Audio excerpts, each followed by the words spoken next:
Well, hello everybody and welcome to Vinyltreasures. I'm your host, Johnny G, John Galindo, coming to you live on this April 5th, 2025, this Saturday evening here. This is the all 50s and early 60s edition of the Vinyltreasure Show. We're here from 9 p.m. till midnight. We got 42 or 43 records to play, all requests by you, the listeners, so thank you for that.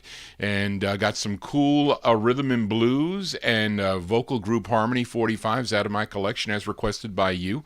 And again, we are live on YouTube, also live on Oldies and More Radio, so thank you for being here. Very stressful week. I don't want to go into it. When a help desk doesn't call you back, or customer service never calls you back after 3 emails and 7 phone, or more, actually, multiple phone calls today. But listen, that's the way of the world. So we opened up tonight's show with this cool instrumental, a request for listener Charles Liebman, this band leader, and piano player whose father owned the Class record label, plus other labels. I think Exclusive was one of the ones. Well, a lot of early labels in his career. But mainly when we play the 50s records, we talk about this Class record label. Lots of great records on Class. The owner was Leon Renee. We just heard his son, Googie Renee, his second of 22 on the Class record label. Came out from March of 1957, not 67, Johnny, 57. Song entitled Sidetracked. You don't want to get sidetracked.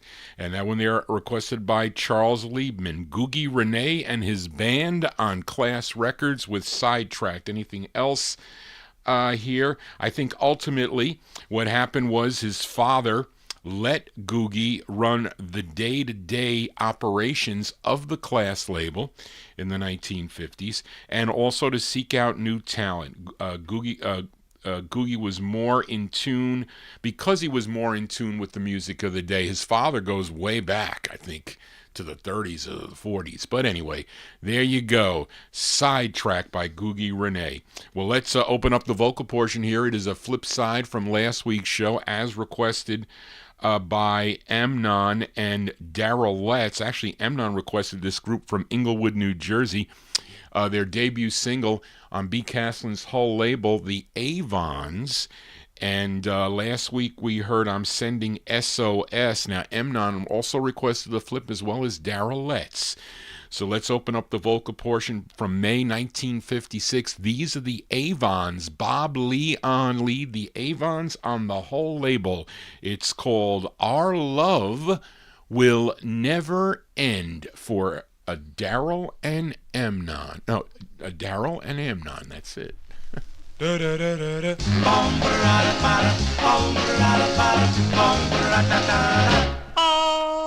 love will be together, will never end. It will always be, and no matter what the weather, we'll be together, just you and me.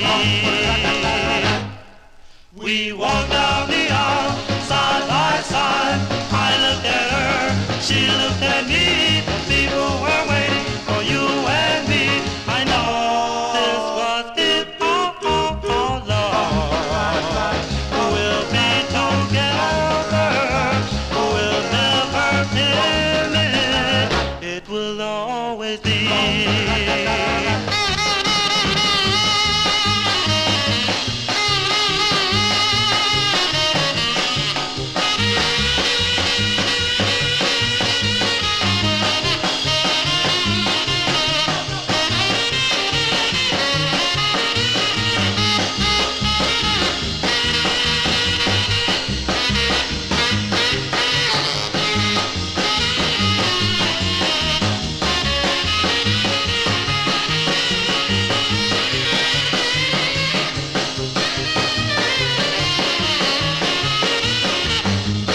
There you go. By request for listener Emnon and Daryl Letts in our YouTube chat room. That's May 1956, the debut single for the Avons. The Avons out of Inglewood, New Jersey. Bob Lee, I think he did lead on all the releases by, if I could remember, I think he did. But that one there on the Hull record label, Our Love Will Never End, is the name of the tune. Now, the true original, the first presses of that, don't have the ring. And I have it with a ring and without a ring, because Johnny G is a completist. So thank you all for being here on this Saturday evening. And if you are new to the program, please consider subscribing to my YouTube channel, Johnny G's Vinyltreasure Show. This is our third show for this week. Had a successful soul show on Wednesday evening and also a great 78 show. So keep on getting great accolades on those shows as well as this one here. So let us continue here. You know, we count down the music chronologically here on the 78 show and also on this Saturday night show. And we're going to fill a request up next, actually for both sides of this 45. First for Casey Hines in Paris. Now, this record was released in September of 1955 on Bess Berman's Apollo record label. I don't know why that they did that, but this group is out of Columbus, Ohio. First recording for Capitol Records in late 1948. In early 1949, they recorded a number of musical shorts for Video Varieties, a subsidiary of United Artists Records, and they would show these performances on TV and in movie theaters. I think they did 13 of them. They signed with Bess Berman's Apollo label in late 1949, had their first session November 14th of 1949. And let's see, this here... Okay, this was recorded on that first session, and it is a request for Casey Hines. This is September 55 release, recorded in 1949. The Striders. This tune written by well, actually, I don't know if it has Eugene Strider on lead. And it's called Hesitating Fool. This is for Casey Hines in Paris. I'm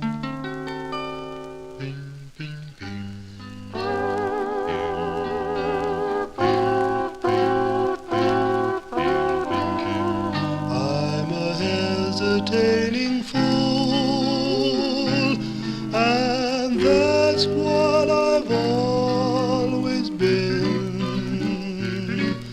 Whatever game I play, I feel the same old way, for I can't seem to win.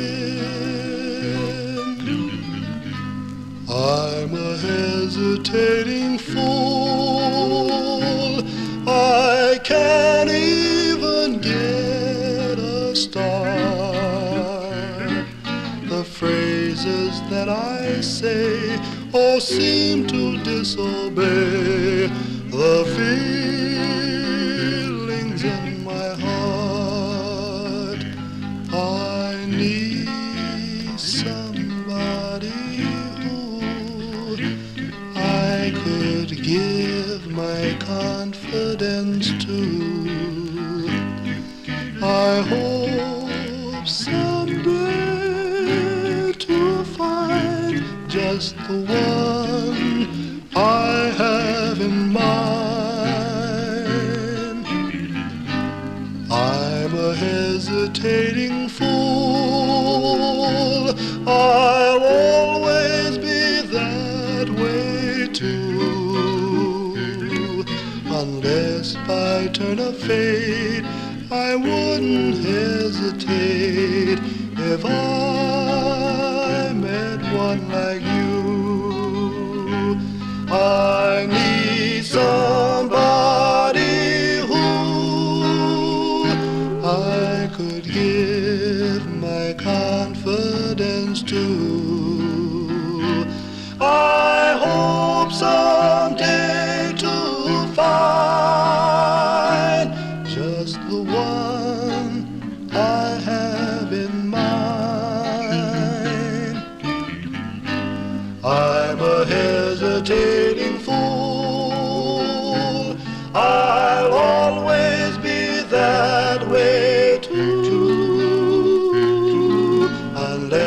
my turn of fate, I wouldn't hesitate if I met one like you.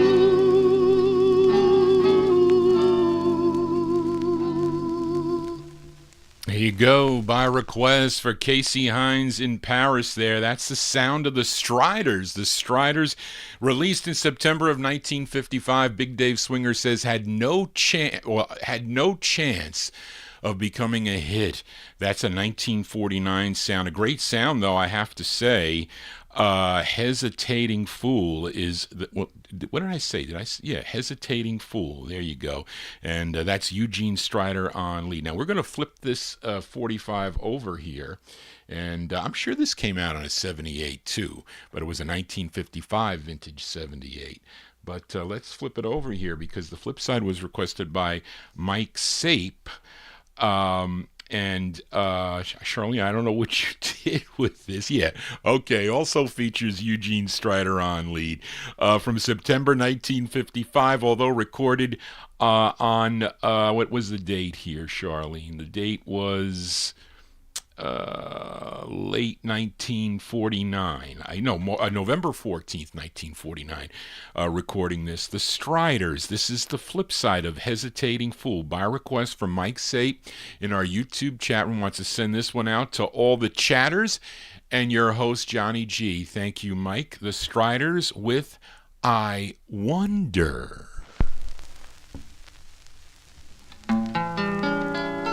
Well, I wonder, my little darling, where can you be this moonlit night while the moon is shining bright? I wonder, well, I wonder. Well, my baby, where can you be again today? Though you're a million miles away, I wonder.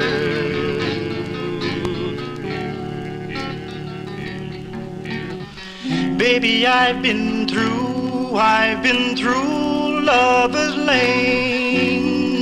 I've been making life just a game. Well, I've traveled for miles and miles around, just trying to find the one I love. Come on, I wonder.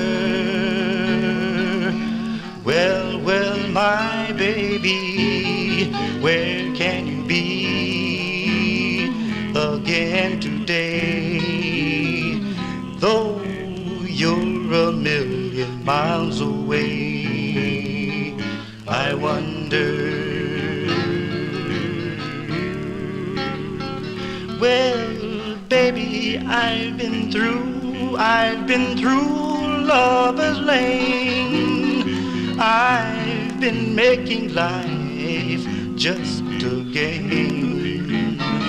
Well, I've traveled for miles and miles around, just trying to find the one I love. Well, I wonder.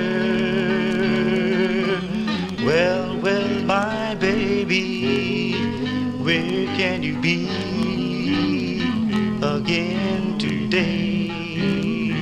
Though you're a million miles away, I wonder.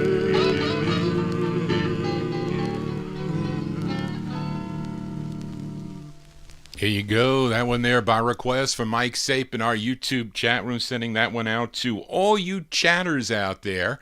And also to your host, Johnny G. Great side there. That song, originally done back in 1944, was a hit for Cecil Grant. No, I'm sorry. That was Hesitating. No, that was correct because he didn't do Hesitating Fool. He did that. Cecil Grant did that. September 55 release, although recorded in November on the November 14th, 1949 session with Bess Berman, song entitled I Wonder. Now, I guess she felt that when she released this record that the songs were ahead of their time, I guess she thought. So I don't know if that was the case or not. But anyway, that's Eugene Strider on lead for both sides. Johnny G here on a Saturday. Let's move to 1952 now with this request for James Stone, this gal from Winston-Salem, North Carolina, first recording for the Big Nickel label, but she signed with Larry Newton's Derby Records, which was out of New York City, had 6 releases on the label. This was her final release. Her first recording was, 1938?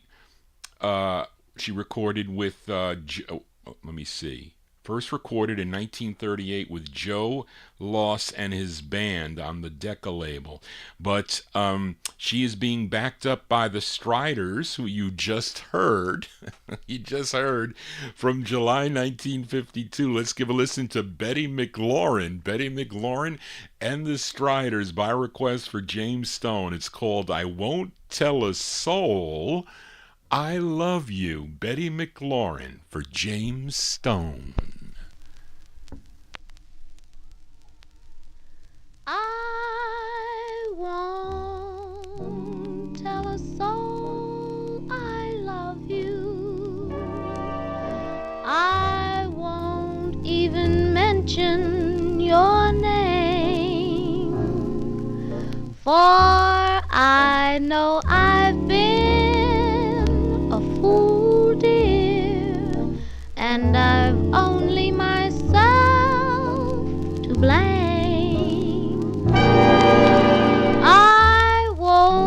Tell a soul I miss you, though memories will always remain of you and the night you whispered I can't ever see you again. I suppose I should wish you luck, but I haven't the heart to try. Just for a while, my breath will be taken in trying to say goodbye.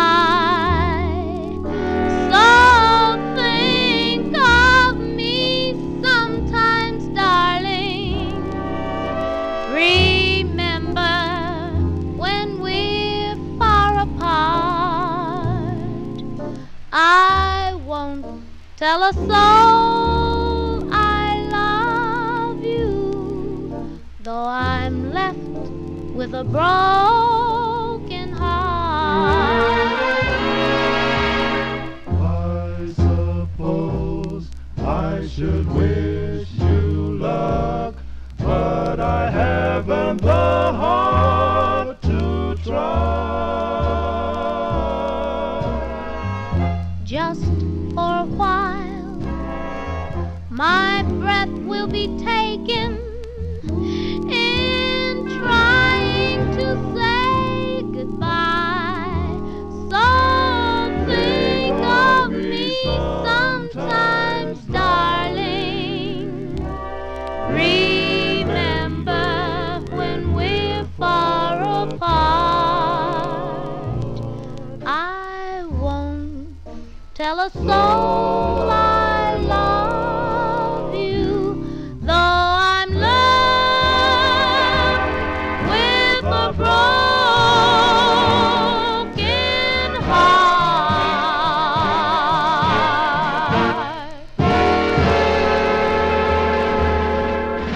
Yeah, July 1952 release there by request for James Stone in our YouTube chat room. That's Betty McLuren. Betty McLuren being backed up by the Striders. It's on the Derby record label. I Won't Tell a Soul I Love You. The flip side of this is what? All My Love Belongs to You, I think, is the flip of this, which is a good tune also. Where can you hear 3 Strider records in a row? Yeah, we featured the Striders, although this one, they were backing up Betty McLuren. I was going to play another one by her.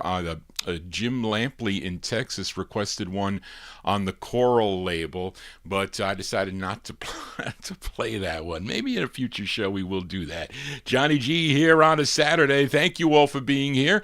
If you are new to the program, please consider subscribing to my YouTube channel. We've been picking up so many new listeners over the last few weeks. It's kind of odd, but I'm still waiting to get confirmation on the fixing up of. I got to fix up this Johnny G Studios here. We're going to make it more modernized and whatnot with better equipment and whatnot. That's really my goal. So I'm waiting on the company to contact me. I don't want to rush them or anything like that. It's at least as long as the show sounds okay. That's the main thing. Because sometimes I can't hear myself, so I'm kind of like going by feel here. And I think I'm doing okay. Sometimes the records might be a little bit too loud or whatnot, my voice. So I'm used to listening to it. I've been doing it since 2005. So it's kind of weird when I don't hear my voice. And actually, the records sound great with the headphones on. But anyway, let's stay in 1952. Let's fill a request now for listener Big Dave Swinger in our YouTube chat room. Now, he requested the Dominoes, Billy Ward and the Dominoes, their 10th release on Sid Nathan's Federal label. This was a big hit for the group, a big R&B hit, number 3 on the R&B chart, a tune written by Billy Ward and Rosemary Marks, and it features Clyde McPhatter on lead. And this is kind of like an eerie song, I'd say, but a great song. This is on the Gold Top Federal label by request for Big Dave Swinger from December 1952. These are the Dominoes. Clyde McPhatter on lead. The song is called The Bells for Big Dave. Brothers and sisters, we are gathered here.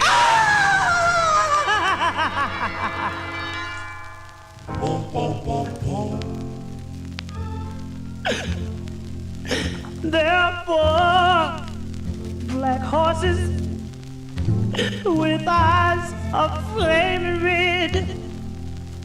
There are roses tied with ribbons all around my baby's head.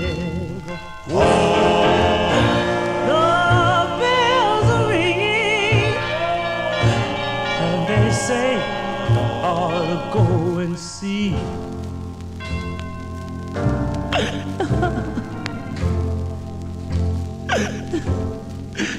Well, I know why they're ringing. They're ringing out for me.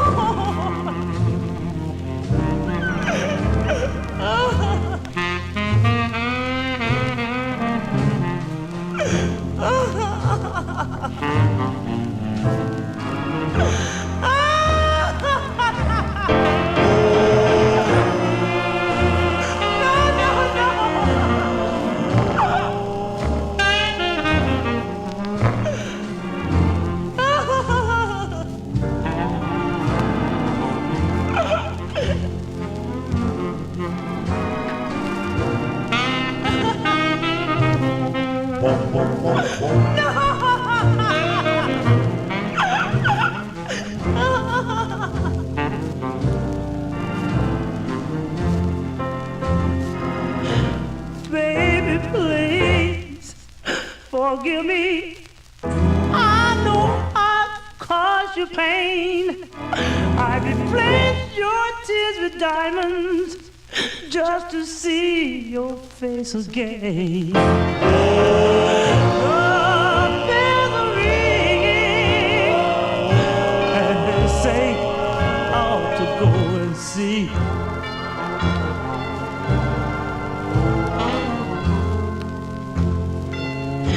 Yes, I know why they're ringing. They're ringing out for me.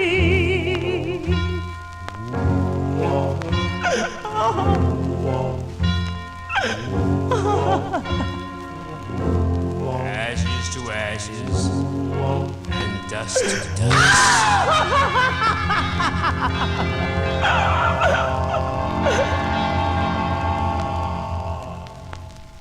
Now the question is, when was the? We know that the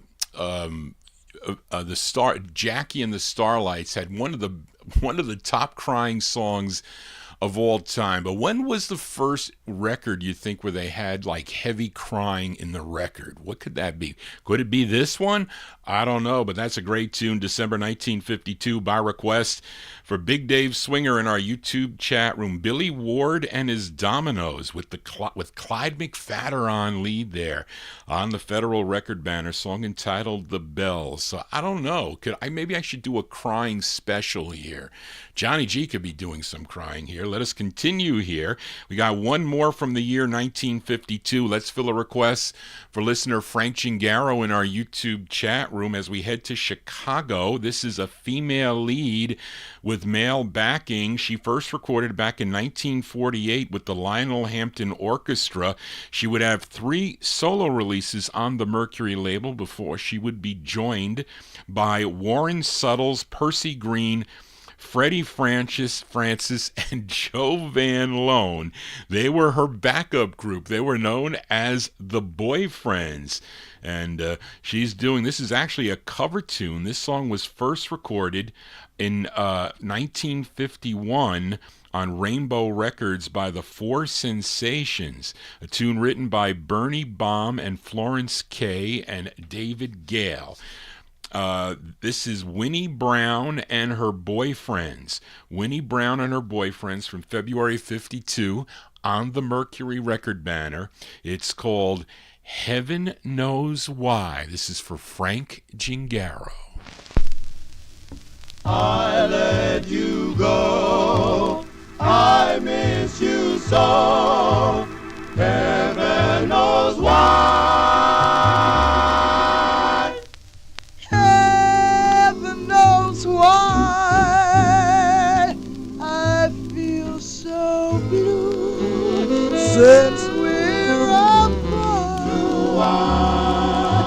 Heaven knows why I think of you with all my heart. I should be glad to have the freedom I've had instead of feeling so sad the way I do. Because of you, and though I may try a laugh or two with someone new, heaven knows why the laughs are few, they'll never do. For the more I try to forget, the more I seem to regret. I miss you so, heaven knows why I let you go.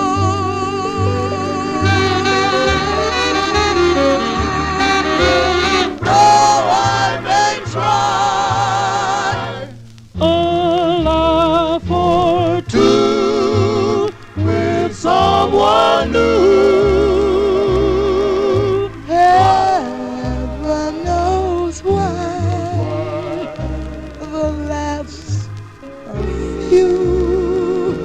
they'll never do. For the more I try to forget, the more I seem to regret. I miss you so. I miss you so. Heaven knows why. Heaven knows why. I let you go. Heaven knows why.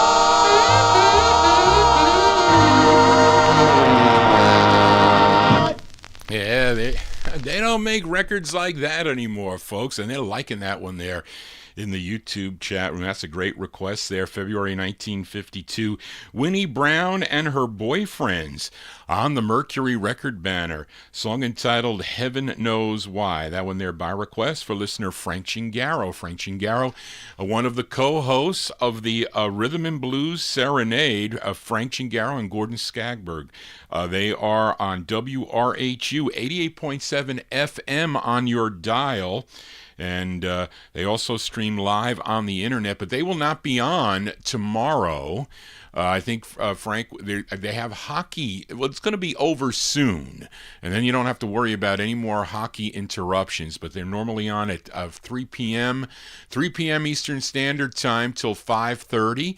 So you can check out the Rhythm and Blues Serenade with Frank and Gordon on Hofstra Radio, WRHU 88.7 FM. And they'll be back maybe the following week, but and maybe not. So they're sometimes kept in the air. So Frank will keep me abreast of that, and I'll announce it here on the show. Johnny G here on a Saturday. So thank you all for being here. Hope you're digging on the tunes here. If you are, give me a thumbs up. Our third show of the week here. Let's continue here, and let's move into 1953. Fill a request for listener George Chestnut. I just featured this gal on the 78 show on Thursday afternoon. This gal from Essex County, New Jersey, talking about Faye Adams. I forget, what was the song I played, Charlene, on her third release, I think, on Al Silver's Herald label. But she was a vocalist for band leader Joe Morris and his Cavalcade. He switched over to Herald Records, and she came along, and she was recording, I think, at the start as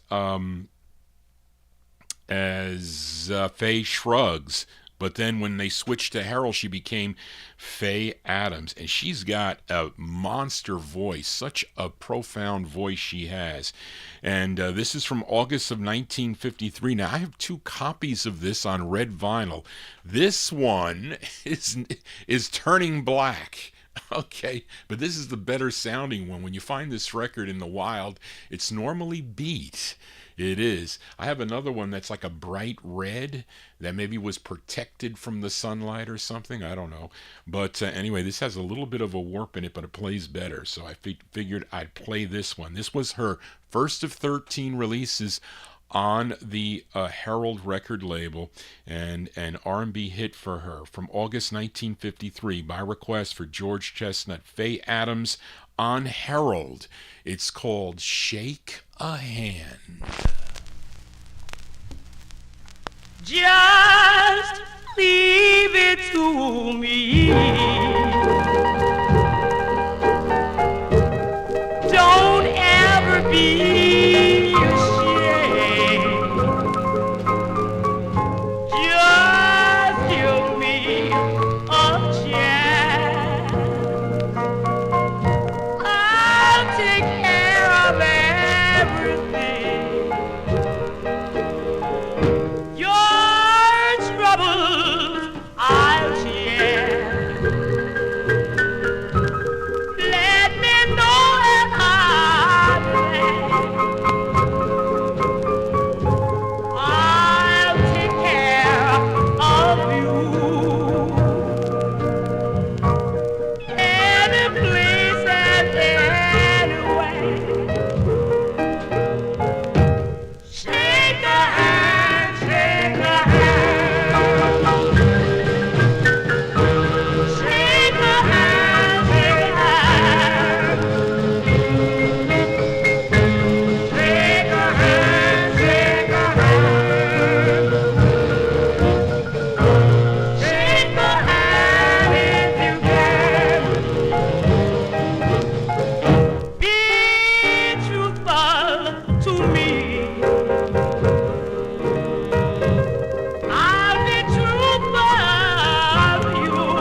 go. That one there going out to listener George Chestnut, the great Faye Adams, her first release on Al Silver's Herald Records from August 1953. Shake a Hand is the name of the tune. We play R&B here and rhythm and blue, R&B and a rhythm and blues vocal group harmony, and got lots of ballads tonight for Joe Shacatano. He's going to be a happy guy as we continue here in 1953. Let's go to Harlem, New York, and fill a request for listener Bill Sheriff in our YouTube chat room. Another female lead with male backing. Now, the male group included, or I should say this group included James Cook, second tenor, George Daniels, bass, Alfred Todman, first tenor, and lead singer.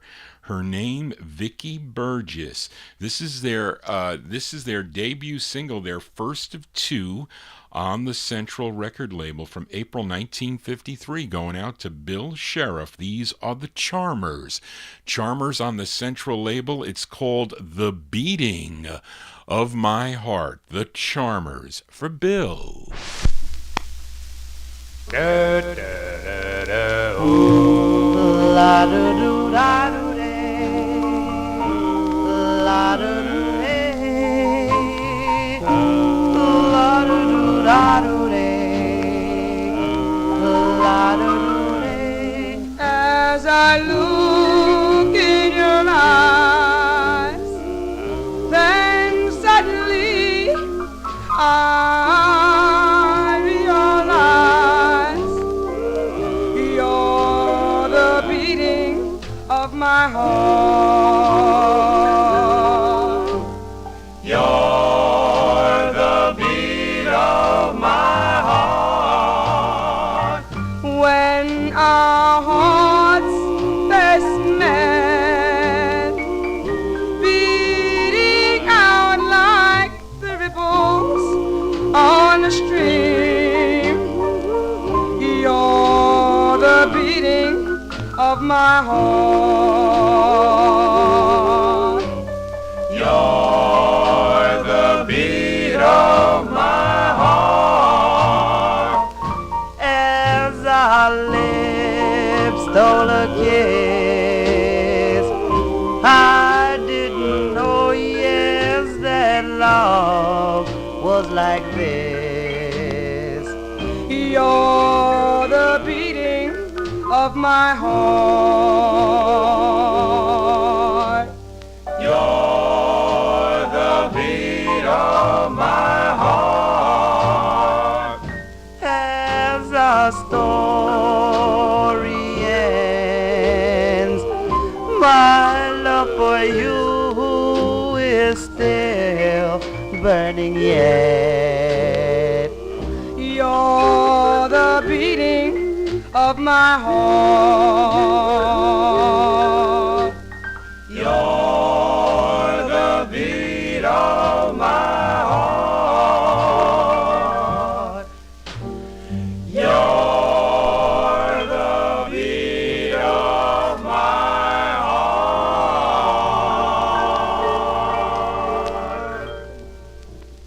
There you go, by request for listener Bill Sheriff in our YouTube chat room. That's the first of two for the Charmers on the Central record label. That's Lee Magid and I think I said that right, and Larry Newton's Central Records out of New York City, April 1953. The Charmers with The Beating of My Heart. Marvin Pod mentions she would leave the group after their second single, and they would have two releases with as a male group on the Timely label, and I have that on a 78, that Timely 45. I don't know the other one. Is it called Battle Axe? Is that the one I think it's called? Yeah, I think that's it, unless I'm losing my mind. But that's The Beating of My Heart. Of course, she would later become the lead singer of the Joy Tones, recorded for George Goldner's Rama record label. The hardest record of the Joy Tones is that My Foolish Heart. That's the hardest to find. I do have a copy that I did a buy it now on eBay. I think he charged me $200. It was a Joe Picarero I remember when he passed away. I think late last year. I think he passed away, but he used to be one of the co-hosts of the Bobby O and Jivin' Joe show that I used to write into, and I used to listen to all those collector shows when I was in high school. I graduated in 1976, so I wasn't really keen to a lot of this type of music that I would hear on the Time Capsule show, and I would write down the titles. So there you go. Johnny G here on a Saturday. We are in the year 1953. Let's go out to Baltimore, Maryland now. Fill a request for listener Joe Shacatano in our YouTube chat room. They had 11 releases on Sid Nathan's King record label, talking about the Swallows here. This is their final release from November of 1953. It features the great Eddie Rich on lead. Let's give a listen to the Swallows on King by request for Joe Shacatano. It's called I'll Be Waiting.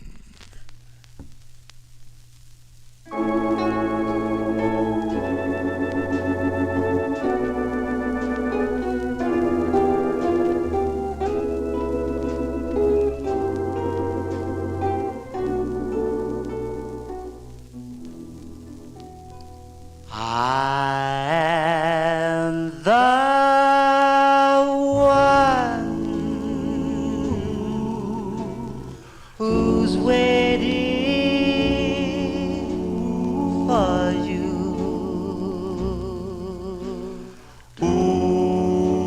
Though we had drifted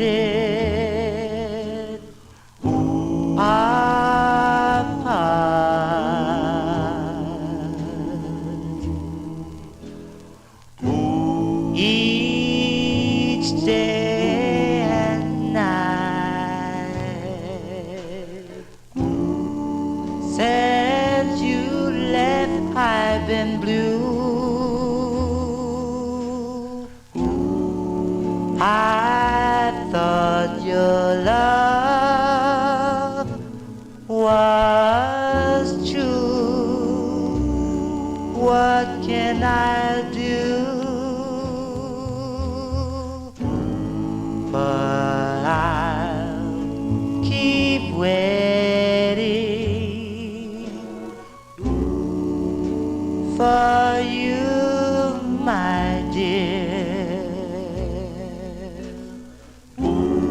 wishing for you to return.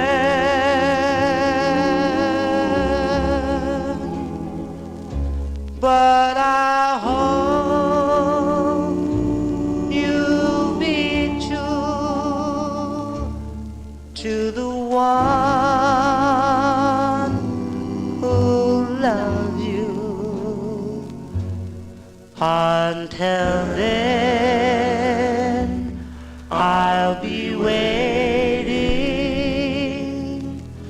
just waiting for you.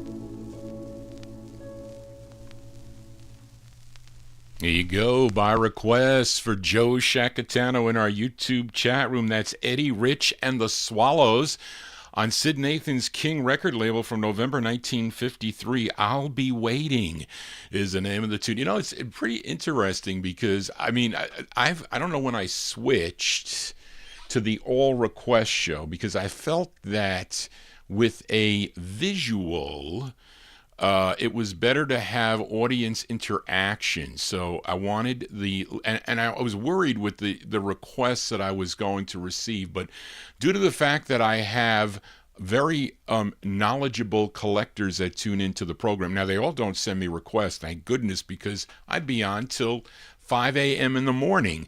But I have to say that many of the requests that I get here on the program are all classic sides from the 1950s. So I have to thank you listeners when you email JohnnyG at vinyltreasures@aol.com for that. So I'm happy just to have the records. I wish I had them in stone mint condition. I tried to get them in clean condition, and that was not always possible sometimes. And I know it was easier when you were collecting back, maybe in the 60s or the 70s or the 80s. You would think that a better copy would come along, but sometimes that never happened. And I messed up a few times on that, and I know other people that were sorry that they did that, and you never see the copies again. But I try to have clean copies, but it's not always possible. But anyway, as long as they sound good and you are enjoying them, because I got other records that you probably don't even know. It's funny, somebody sent me a request. They said, my request is for you to do a show of your requests, like play records that maybe, and I used to do an all collector show every anniversary. I forget when it was. It was like September 6th or something. I would do that. So I would play new editions of records that I paid a lot of money for, and or records that are rarely heard. So I used to do that, but I leave it up to the audience to make their selections, and most of the time they're great selections. Sometimes they're okay, but they're not bad to listen to. But I reserve the right to play the songs here. Of course, it's my show, but that is a great record, I have to say. And it's always good when you see the chatters in the chat room make comments on it, so you have a great record. Johnny G here on a Saturday. Now, this next record, this is a request. So I used to have a listener. Well, he kind of disappeared for a while, and he was always known as Eddie in New Zealand. Okay, so he used to tune into the program. I think it might have been before I had the visual, and he used to send me some great requests. And he was from New Zealand, and he used to tune in. So the other day, I had, sometimes, and I mean, I'm sure many of you that found out about this show had, a suggestion. You might have been looking at a video, or you might have been looking at one of the records that you wanted to hear, and you'll see somebody on the right, you'll see me holding a record, or you'll see something there with the turntable, and and that's how a lot of the people, because I ask them all the time, how did you find out about the show, really? And that's what they would say, because so YouTube does some algorithm that it does, I guess. But anyway, Eddie used to send me requests, and then I didn't hear from Eddie for a while. So then all of a sudden, I saw this, I guess if you put the @ sign and your name that you're on, and especially if you have a show, and I'm sure he's a subscriber. So I see this Square Disc YouTube channel.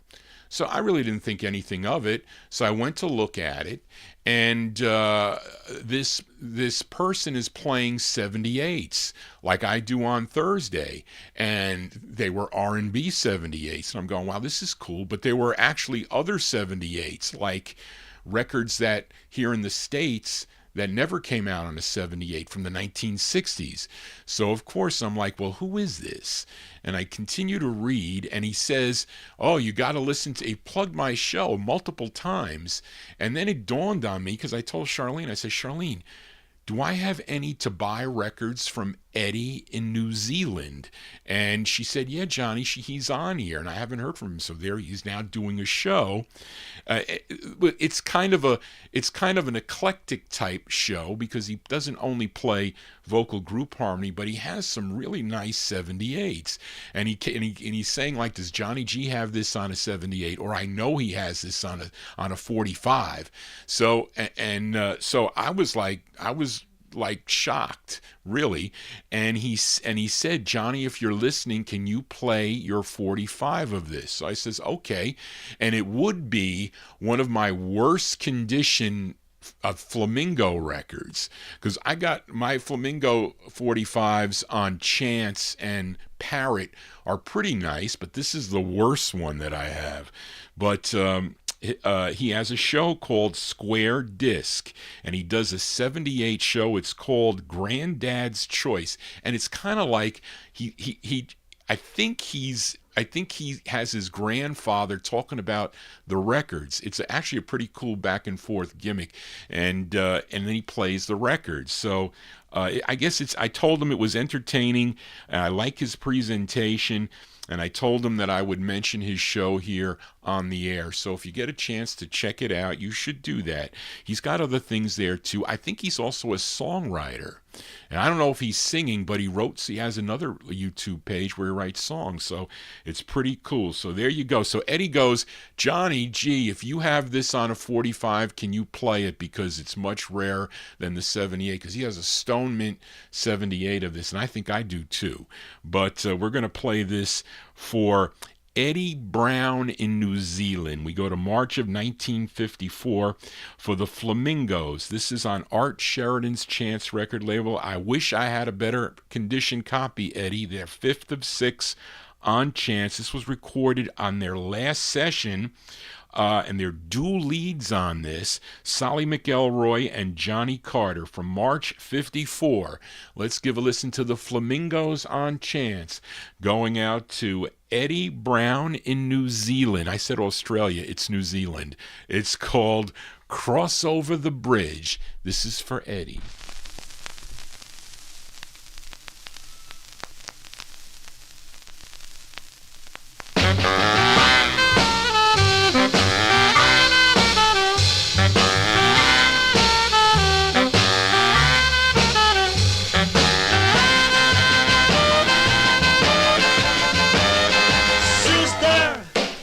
Over the bridge. If you're a girl who has an eye at each and every point, and you forget the rules of love that life has always taught, and if you break as many hearts as ripples in a stream, well, sister, here's the only way that you can be redeemed. Cross over the bridge, cross over the bridge.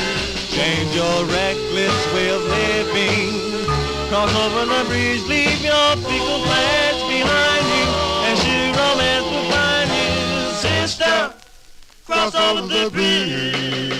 If you have built a boat to take you to the greener side, and if you built that boat on every lie you ever lied, you never reach the promised land of love by guarantee.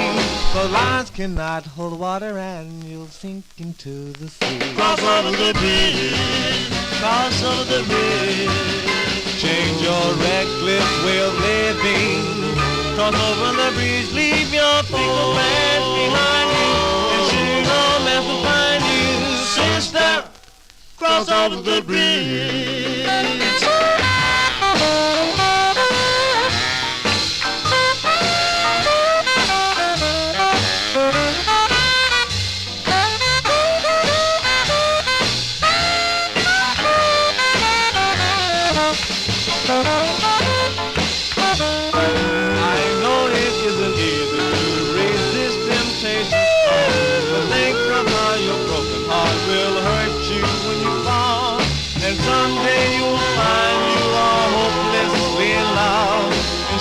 Belong to someone else as sure as stars above. Cross over the bridge, cross over the bridge. Change your reckless way of living.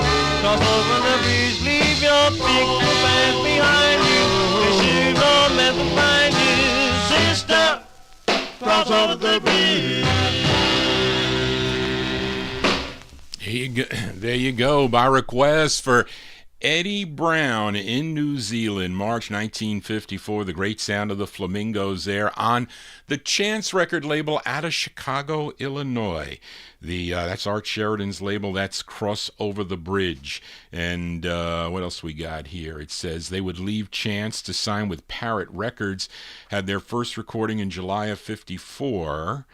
and their first release was Dream of a Lifetime. A couple months later, Sheridan would issue their last chance single, which was called Blues in a Letter. Now, I have a nice copy of Blues in a Letter that I bought from Spence Wooten. Johnny G here on a Saturday. Hope you're digging on the tunes. If you are, please give me a thumbs up. Also, don't forget to consider subscribing as we continue now. And let's fill a request now for Jerry Gingaro tuned into the program. This great group out of the Bronx, New York, signed with Joe Davis's JD record label in July of 1954. And Jerry requested their debut single. This tune written by the second tenor of the group, Harold Jackson. It features Lillian Leach on lead. Let's go to August of 1954 by request for Jerry Gingaro. These are the Mellows on JD. It's called How Sentimental Can I Be for Jerry Gingaro.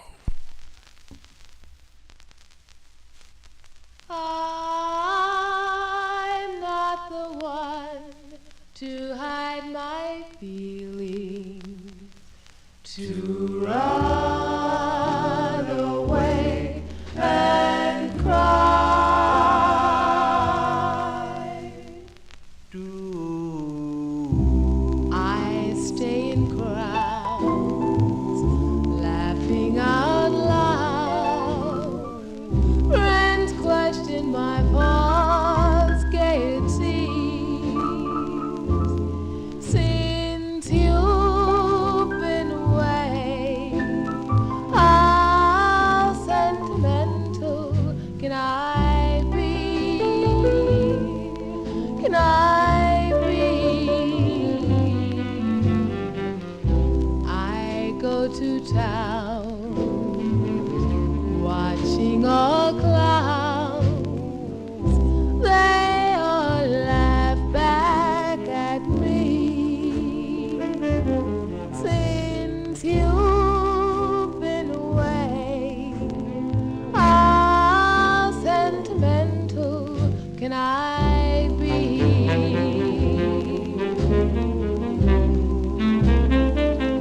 Now mornings when I rise and wipe my weeping eyes, Dreams can never take your place. oh, mornings when I rise and wipe my weeping eyes, 'tis then See your face. my darling, I need someone new. I'm lost without you. You hold my love, my destiny. Since you've been away, how sentimental can I be?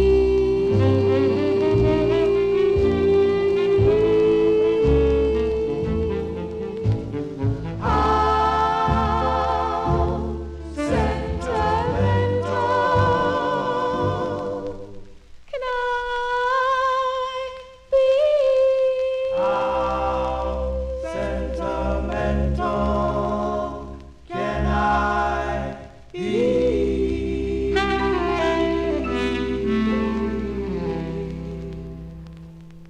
There you go. Good to the last drop there. The sound of the Mellows, the great Lillian Leach on lead. That's their first of four on Joe Davis's JD record label by request for Jerry Gingaro. August 54, the Mellows with How Sentimental Can I Be? You saw Johnny G changing to the 78 needle. It just plays better with the 7. You got to check these JDs. Some of them are fine. Others are not. They're not. There's some Otis Blackwells. You got to play it with a 78 needle or it just sounds horrible. I was like, and sometimes, you can get away with on the, if they see them in an eBay auction, they grade them as VG because they're not using the right needle, but they're really mint. So that's how you can get a nice record on the cheap. Johnny G here on a Saturday. We are in the 1954 block. Let's fill a request for listener Chris Reed as the the Dominoes return. The Dominoes return on Sid Nathan's Federal record label, and they had 21 releases for Federal between the years, between December of 1950 and September of 57. And Chris requested their 16th release. Now, this tune written by Billy Ward, and he's also doing the lead on this from August of 1954. Here are Billy Ward and his Dominoes, and the song is called Little Black Train. This is for Chris Reed.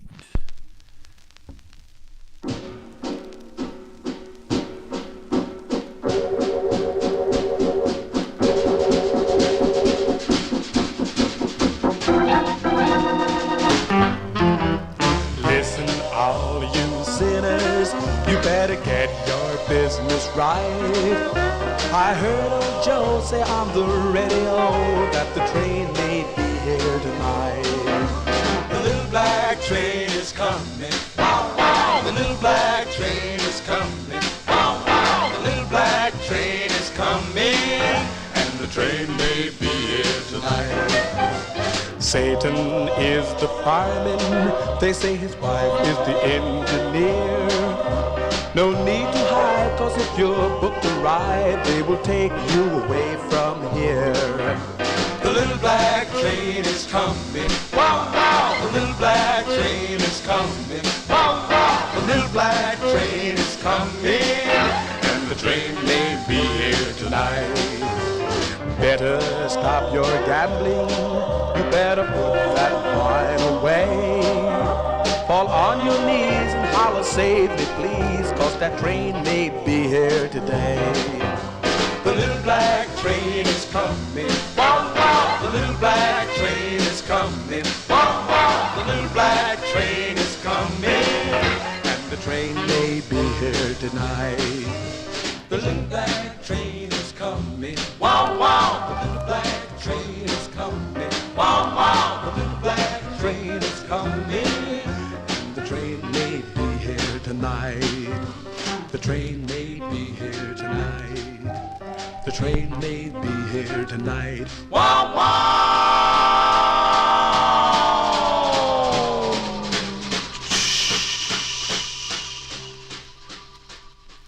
Yeah, when was the last time you heard that tune? That one there going out to Chris Reed, August 1954 release for Billy Ward and his Dominoes on Sid Nathan's Federal record label. It was a silver top by this time. A song entitled Little Black Train. That one there going out to Chris Reed. You know, I can play that with like the woo-woo train. I can do a train special.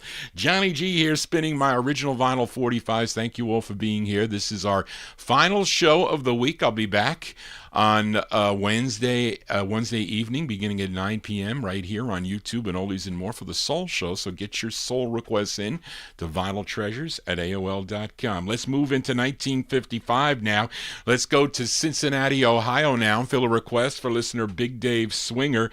This group had, I think, way over 50 releases on Sid Nathan's Deluxe and King labels.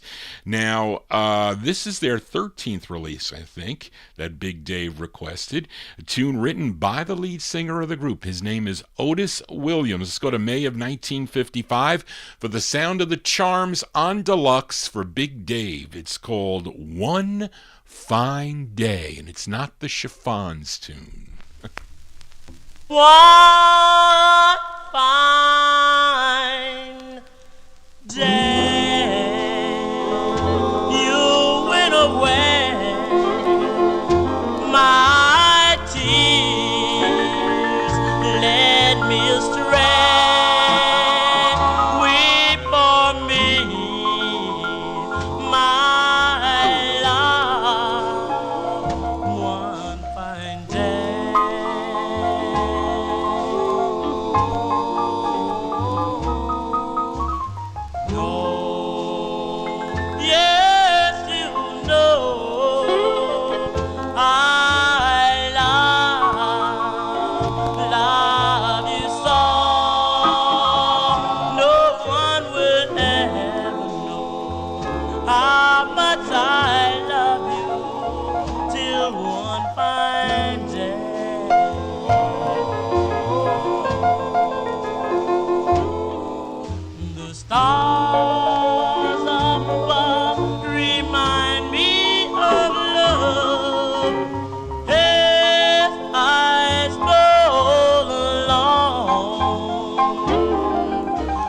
find some way, dear, to make you come here. Be with me evermore. One fine day you will return. No more, darling, will I ever yearn for a love like ours will always burn till one fine day.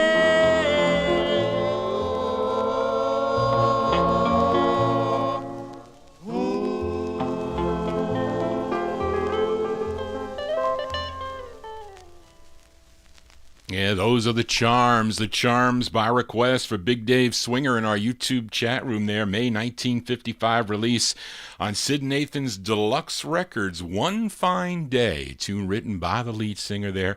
His name is Otis Williams. One more out of the year 1955. Now this is a flipside request for listener Daniel Kubacki as we go to Philadelphia. And last week I featured a request, the B-side of this, for a listener Ronnie Sherman. He requested the Turbans with the song Let Me Show You, parentheses, Around My Heart. That one came out on the group's debut single on Al Silver's Herald record label.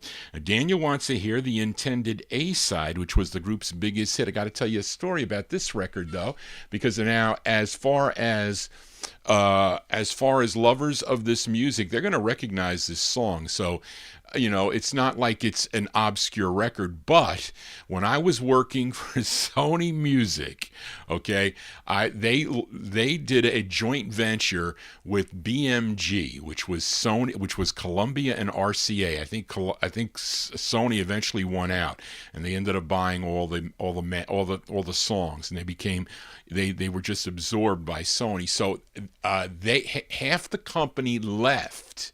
They just, because they were merging, and they offered a buyout, and a lot of the people left the company, so they didn't know what to do. And I was working for a company called Resources Global Professionals. So, and you know, I had a lot of experience, so I get this phone call from the guy. His name was Tim, and he says, Johnny, I don't know, you told me you didn't want to go into the city, but I have an entertainment company that is in dire need of your knowledge of accounting, and they need you right away.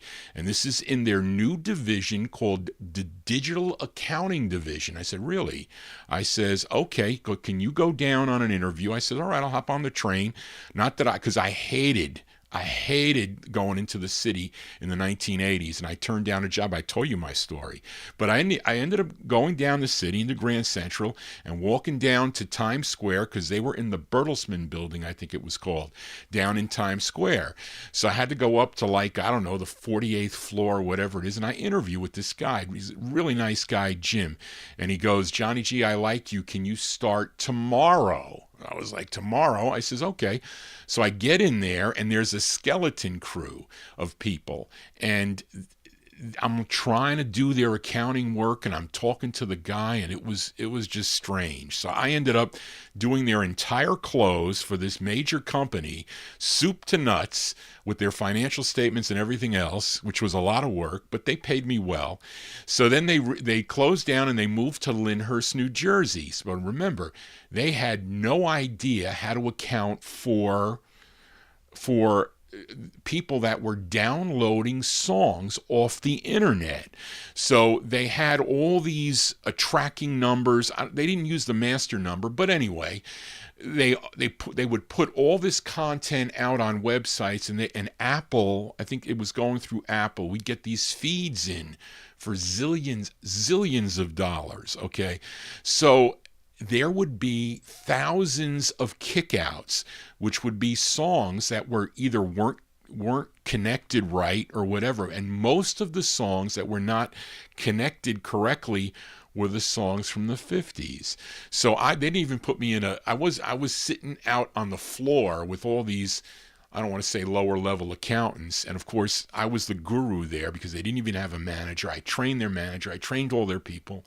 So I would hear them say, who the hell are the Turbans? Does anybody know a song, When You Dance by the Turbans? I don't even know what this is. That's what they would say. These were young people that were working in this. And so, of course, I stood up and I said, what do you mean you don't know this group from Philadelphia? You have to know this stuff working in this, because I guess Sony had the rights to the Turbans records, so they didn't know what to do. But there you go. I kind of latched on whatever it was, maybe $20,000 in sales. Well, it wasn't that much for the download of When You Dance by the Turbans. That's my story about the Turbans, and this is a request for listener Daniel Kubacki in our YouTube chat room from July 55. This is the debut single of the by the Turbans, with the unmistakable voice of Al Banks on lead, going out to Daniel Kubacki. It's called When You Dance.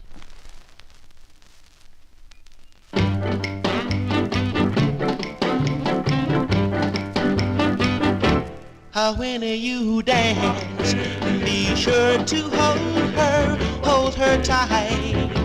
When you dance, you'll squeeze her, yeah, with all your might. Such a thrill, oh, when she's close to you. Well, hold her tight. When you dance. When you dance, you'll feel the warmth of her embrace. Then you know this feeling, yeah, is no disgrace. Such a thrill, oh, when she's close to you. Well, hold her tight. Oh, Doowop. You may do a rumba or tango, mambo, calypso or strand. Lights are turned down low. You go hand in when you dance. Be sure to hold her tight. When you dance, you'll squeeze her, yeah, with all your might. Such a thrill, oh, when she's close to you. Well, hold her tight. When you dance.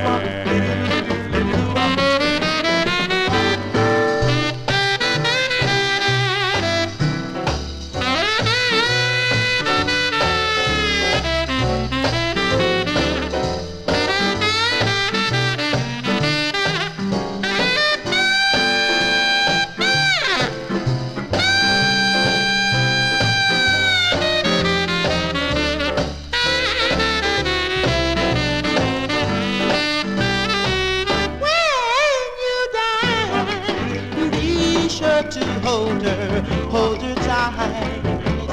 When you dance, you'll squeeze her, yeah, with all your might.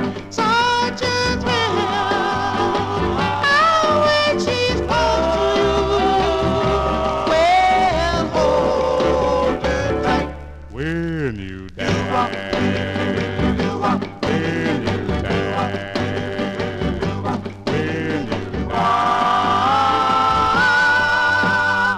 There you go, by request for listener Daniel Kubacki in our YouTube chat room. That's the sound of the Turbans, Al Banks on lead, July 55, their debut single and their biggest hit on the Herald record banner, When You Dance. So that would explain it, Big Dave, because if it was a BMG track, so there was most of the people of Sony, well, I guess those workers, those coders, they remained, and they kind of, with the different numbers, it was a mess there, but they finally got it all set up. And I was there for 6 years as a consultant. I was a consultant. They were paying a lot of money to my company. Of course, I was making half of that, but anyway. But I met a lot of people. It was really nice working, and it was funny because I was looking up, like I was like, do you have any records? Because I remember Brian Kelleher. He was my manager. They eventually got him. I said, Brian, are there any records over in New York City, maybe in the basement of the. He goes, Johnny, I think they have one copy of every record that they kept there, but I don't know if the librarian was still there. So I wanted to go because I looked up the Four Lovers. You know that song, The Four Lovers, on the Epic label? It's a hard record. I have a record. Greg sold me a copy, but it's styrene. It's a stock copy. So I said, well, Brian, I want to know because I wonder if they have The Four Lovers. So I looked it up in their catalog, and it said it said in the defunct file they retired it. I said, why would they retire this record? I don't know, because the Four Lovers were in there for the RCA stuff, but they had this Epic thing. So I don't know what happened with that record, but it was a cool. I could look up all these tracks and see, and they let me order CDs. I wasn't supposed to because I was a consultant, but they let me order 6 CDs a month. So I was ordering, the best of Major Lance and whatever they had there, Well, I was there for 6 years, so I got all their 50s stuff. And then I was dating a girl, I think, and she was a big Barbra Streisand fan. She liked Barbra Streisand, I forget the other one. And I got some tracks for her. But anyway, that never panned out. But anyway, let's continue here and get on with the music here. And lost my place here. Okay. Now, a number, I forget when Frank Chingaro requested this record, but I played a request for Frank Chingaro. I think it was Cha Jezebel, Frank. I think you requested it on the Capitol label by this group. As we stay in Philadelphia, they were known as the Notes. And I played that for Frank. He also requested the flip side, or he said, Johnny G, the flip side is good too. So I'm going to send this one out to Frank Chingaro in our YouTube chat room. It's by a group called The Notes. The tune is written by Ivory Joe Hunter and Clyde Otis. It's kind of like they adapted this to his tune Don't Leave Me, because I think Ivory Joe Hunter first recorded this, but this is a little bit different, I think, from the 1946 release he had on Pacific. It features, the lead singer on this is Ray McElwain, or I'm sorry, not McElwain, Ray McElwain, who has another record in the 1960s, I think. But let's send this one out to Frank Chingaro, January 56th, The Notes on Capitol. It's called Don't Leave Me Now. The Notes for Frank. Don't leave me now. I love you too much. Don't leave me now. Hold my heart in your clutch. Stay here with me. You are my happiness. Stay here with me.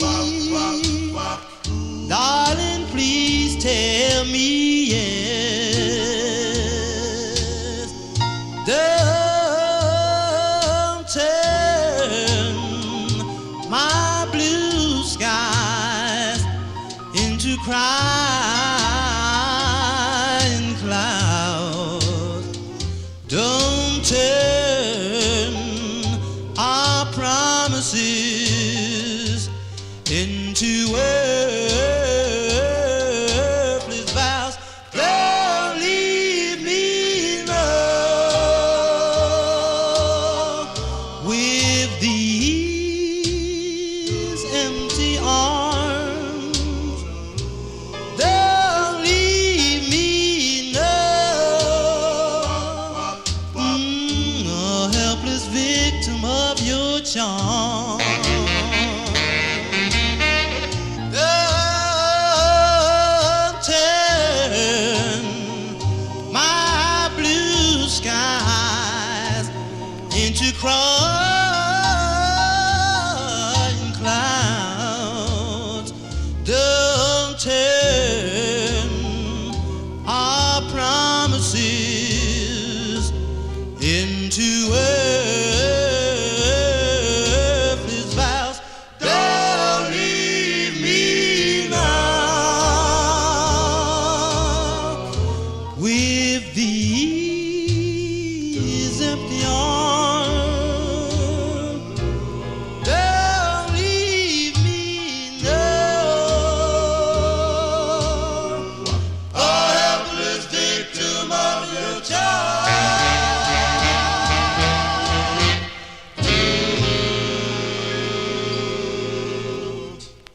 That's a great record there. By request for Frank Gingaro, January 1956 release. Those are the notes.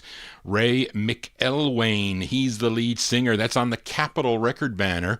Don't Leave Me Now is the name of the tune. Now, that is a record that George Doowop Tompkins turned me on to, and I used to listen to his show when he was here at Westchester Community College, which was like 5 miles from Johnny G. I used to tune into his program.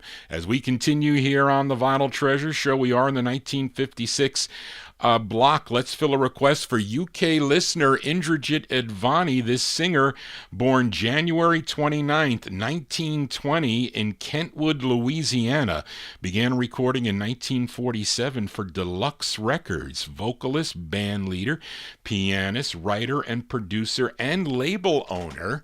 He owned the Pizzazz label, a soul label, in 1969. And he was known for his New Orleans sound, and he had hits in the late 40s and early 50s, but he was just about to hang it up, but gave it one last try, signing with Leonard Chess's Checker record label, and Indrajit requested a tune that he wrote, and this was a regional hit. This was number 5 on, wait a minute, no, that's a different thing. Scratch that. Okay. His name is Paul Gayton. Paul Gayton, this is on the Checker label. I was looking for this, Indrajit, for a while, but I was looking for the Argo releases. So this one is on the Checker label, so I never noticed. And I had it on a promo, so it was easily. I was looking for, what was I looking for G today? I was, for Timothy. Timothy requested a Gunther, I forget her name. Shirley, no, I forget her name. It's coming up later on the Arch label. So I said, wait a minute. Here, I finally found it. So this is for UK listener Indrajit Advani from May 56. Paul Gayton on the Checker label. It's called You Better Believe It for Indrajit.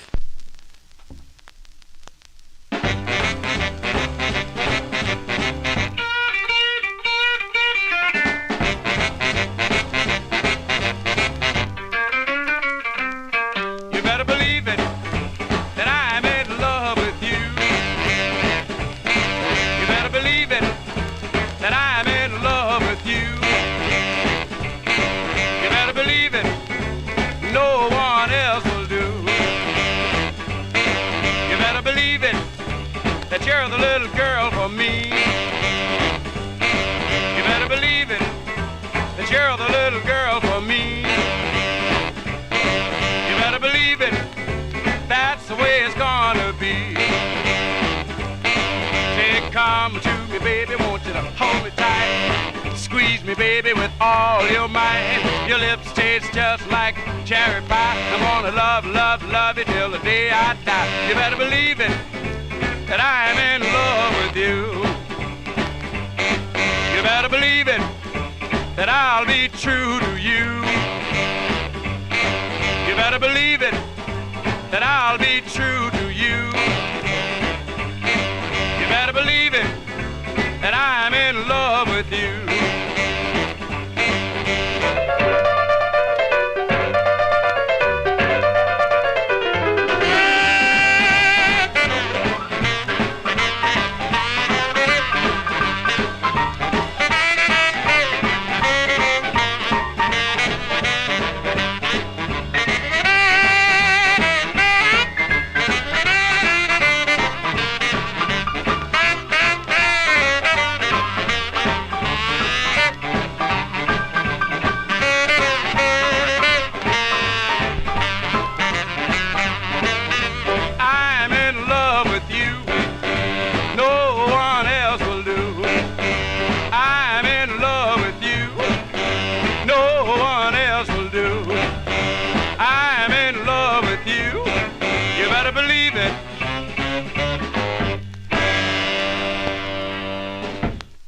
go. That's Mr. Paul Gayton. Paul Gayton from May 1956. It's on the Checker record banner. That was by request for UK listener Indrajit Advani. It's called You Better Believe It. You believe Johnny G only playing original 45s here.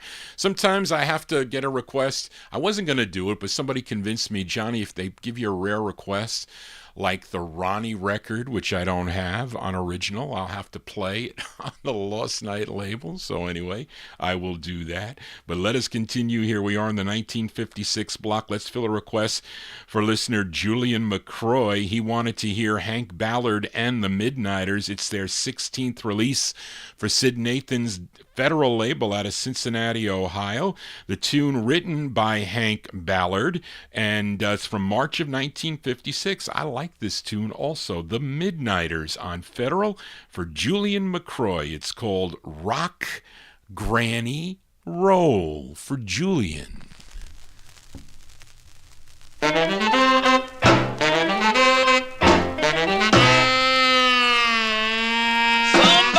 put a jumping bean in Grandma's rocking chair. Somebody put a jumping bean in Grandma's rocking chair. She jumped right up and did the rock and roll everywhere. She went switching through the kitchen, jumping like a jitterbug. Switching through the kitchen, jumping like a jitterbug. Everybody in the house wants Granny cut the rug. Rock, Granny, roll. With your balloon. Rock, Granny, roll. Girl, you really gone. Rock, Granny, roll. Round the table now. Rock, Granny, roll. While you're able, don't be no square. Stay out of the rocking chair.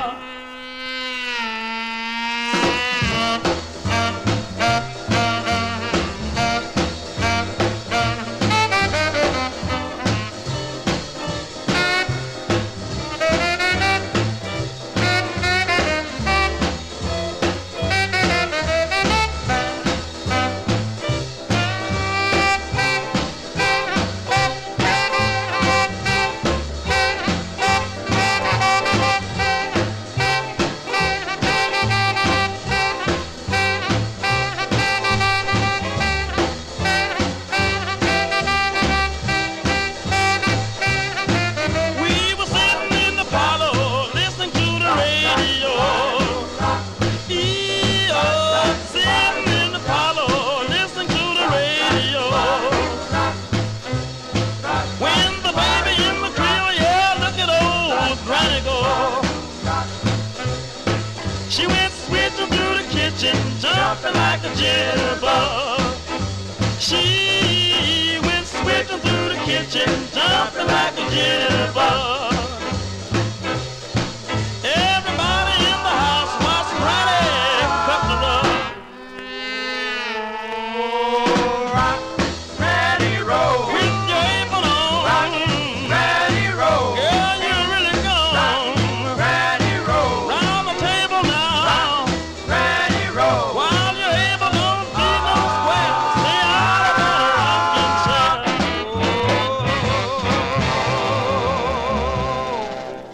Yeah, that's a cool tune, I have to say. There you go, going out to Julian McCroy. Those are the Midnighters. Hank Ballard on lead. He also wrote the tune from March of 1956 on the Federal record banner. It's called Rock, Granny, Roll is the name of the tune. We rocking and rolling here on a Saturday evening. Thank you all for being here.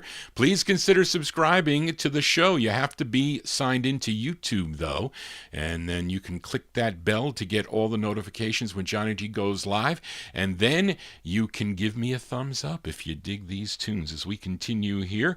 And one more out of the year 1956. It's a flip side request for Daniel Kubacki. This group out of Los Angeles, California, featured the flip side of this last week on Charlie Reynolds' Flash label out of Los Angeles for Edmund Williams. He requested the A-side called Stranded in the Jungle with the James Johnson on lead. Well, with Charlene, is this the A-side? actually, you know what? Stranded in the Jungle was the intended B-side of the record. So I guess the disc jockeys started to play the flip side there, because it was the original version of that. Of course, the Cadets had the bigger hit with it. But this is the intended A-side. It says it on the label here. Co-written by the lead singer on this side. His name is Carl Fisher, from May of 1956, by request for Daniel Kubacki. It's not a B-side. It is an intended A-side. Here are the Jayhawks on Flash. It's called My Only Darling for Daniel Kubacki. My only darling, my adorable one, I want you to know it's you I adore. I love you. Well, tell all the fish in the sea, tell all the birds in the air that I love only you. Well, I want you to know that I love you so. You always be my only darling, my only love. I'll tell the whole world through that I love only you. I love, Well, when I think of you, there's one thing I can do. Just fall on my knees and pray.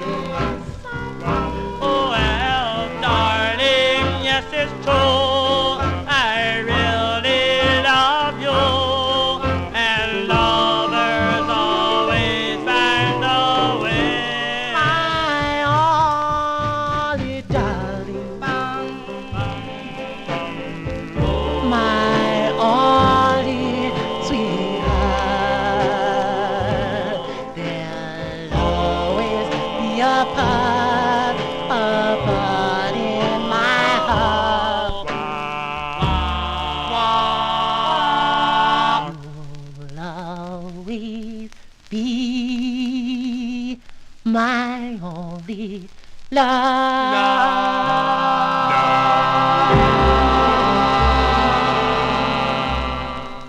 I was going to say B-sides, but it's not. That is the intended A-side. The B-side was Stranded in the Jungle, but that was the intended A-side. The Jayhawks there.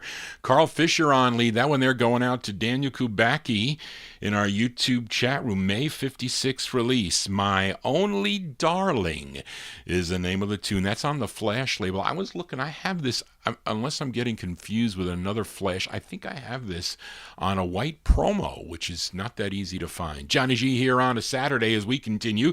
Let's move into we going to 1957 now.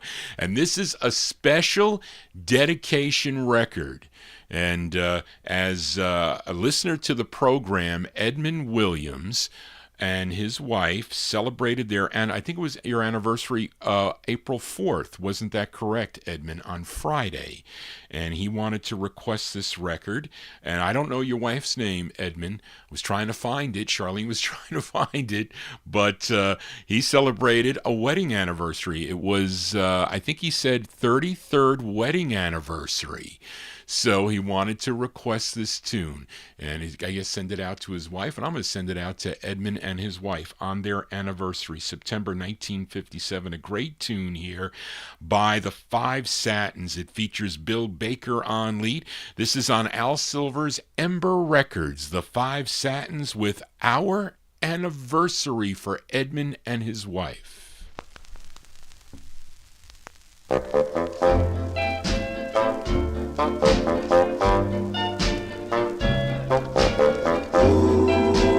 ah, ooh, ah.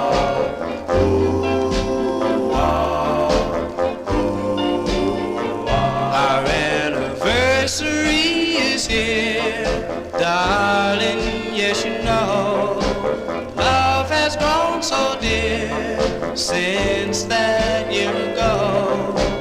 Glad that you're still here, 'cause I love you so.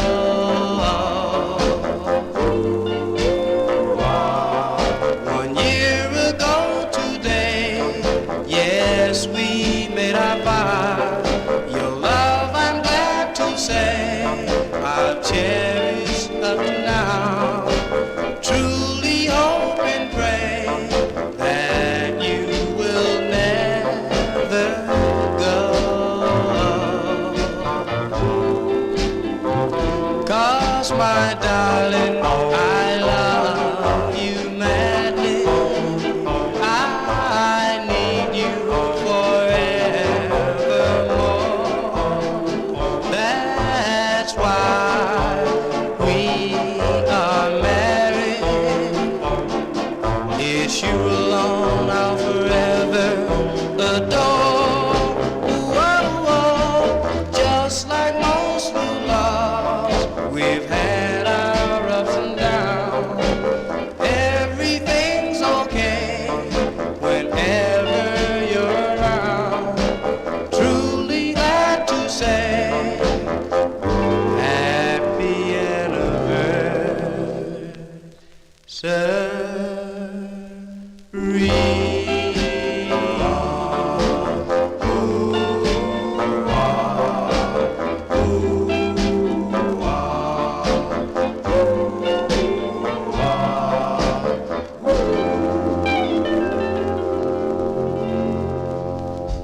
Yeah, that's going out to Edmund and Dana on their wedding anniversary. I think it was Friday, So happy anniversary to Edmund and his wife Dana. September 1957, that's Bill Baker on lead with the Five Satins on the Ember label. Our Anniversary is the name of the tune. Now, Bill Baker, he took over the lead of the group while Fred Parris was in the service, and then he came back and recorded with the group. Johnny G here on a Saturday as we continue. We are in the 1957 block. Let's fill a request for listener James Stone in our YouTube chat room. Let's go to Sam Phillips' Sun label out of Memphis, Tennessee. I think this is the only release, and a Big Dave Swinger, you could correct me.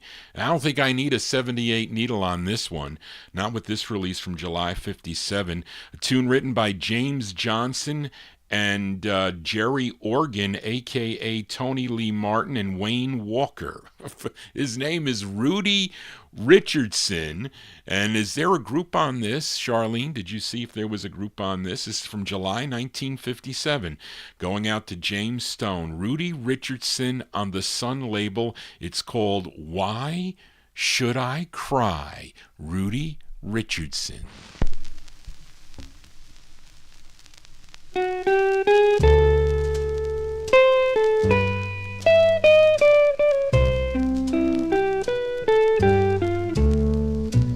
Why should I cry and even wish I could die when I know you're not crying for me? Why should my dreams torture me about you when I know while I'm dreaming you're with someone new? Why should my pillow be all covered with tears? 'Cause you're not in my arms where you should be. So why should I sigh?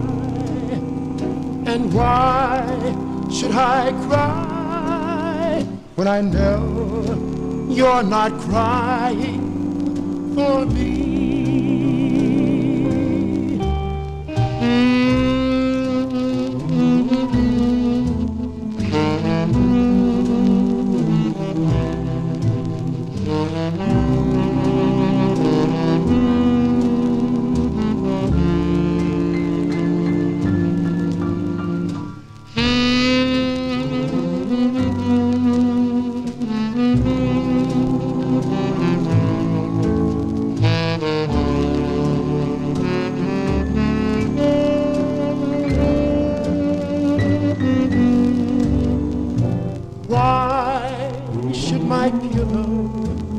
all covered with tears, 'cause you're not in my arms where you should be. So why should I sigh, and why should I cry when I know you're not crying for me? When I know you're not crying for me.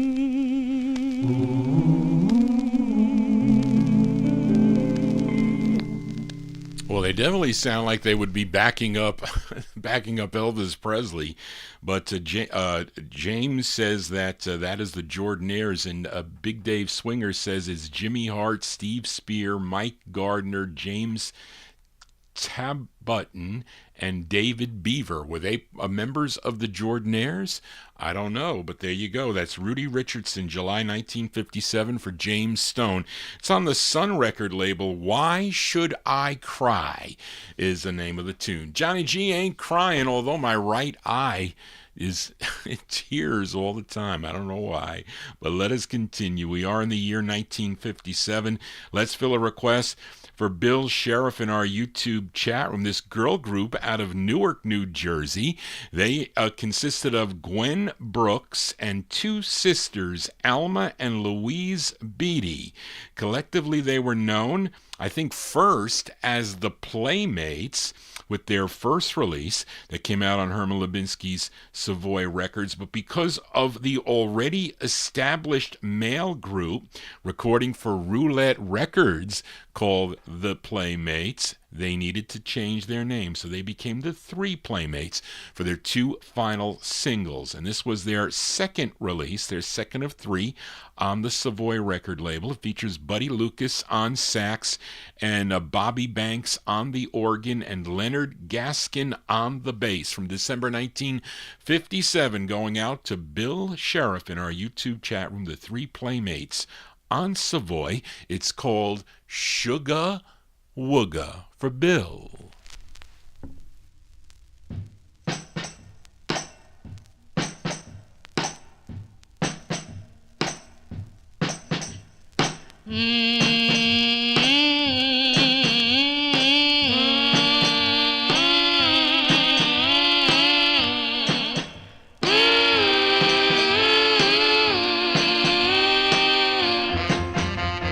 Well,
There you go, by request.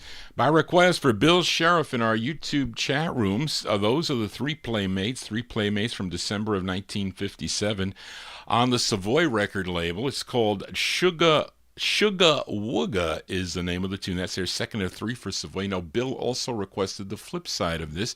Daniel Kubacki is asking about the flip side, and I like it. It's a nice ballad. So let's play the flip side of this 45. We could do it not like an instant request, but he did request the flip side here. It's called Lovey Dovey Pair. It's another cool tune. I think Ronnie Sherman one time requested this. But here you go, the three Playmates with Lovey Dovey Pair from December 57 for Bill Sheriff.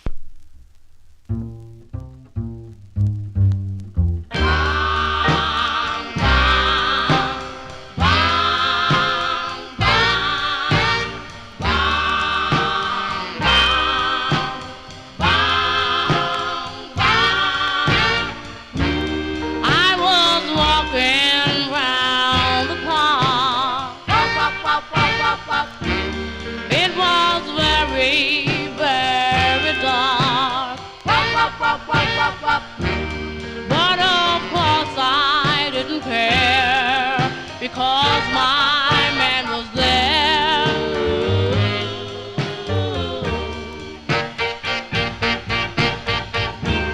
Oh, he took me by the hand. It was very, very grand. He's the sweetest in the world, and I'm a happy girl.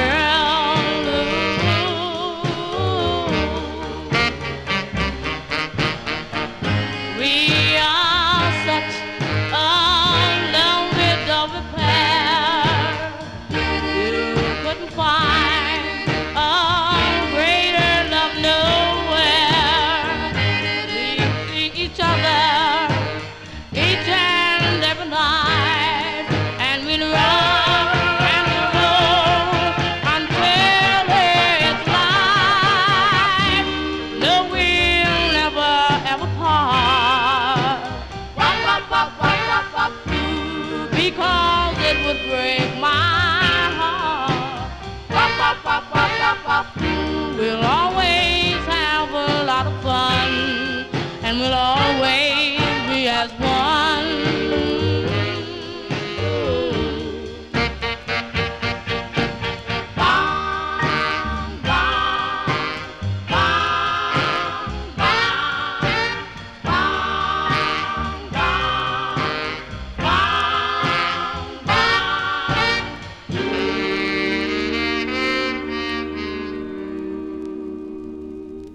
Here's a twin spin there by the three Playmates going out to Bill Sheriff. That's December 57.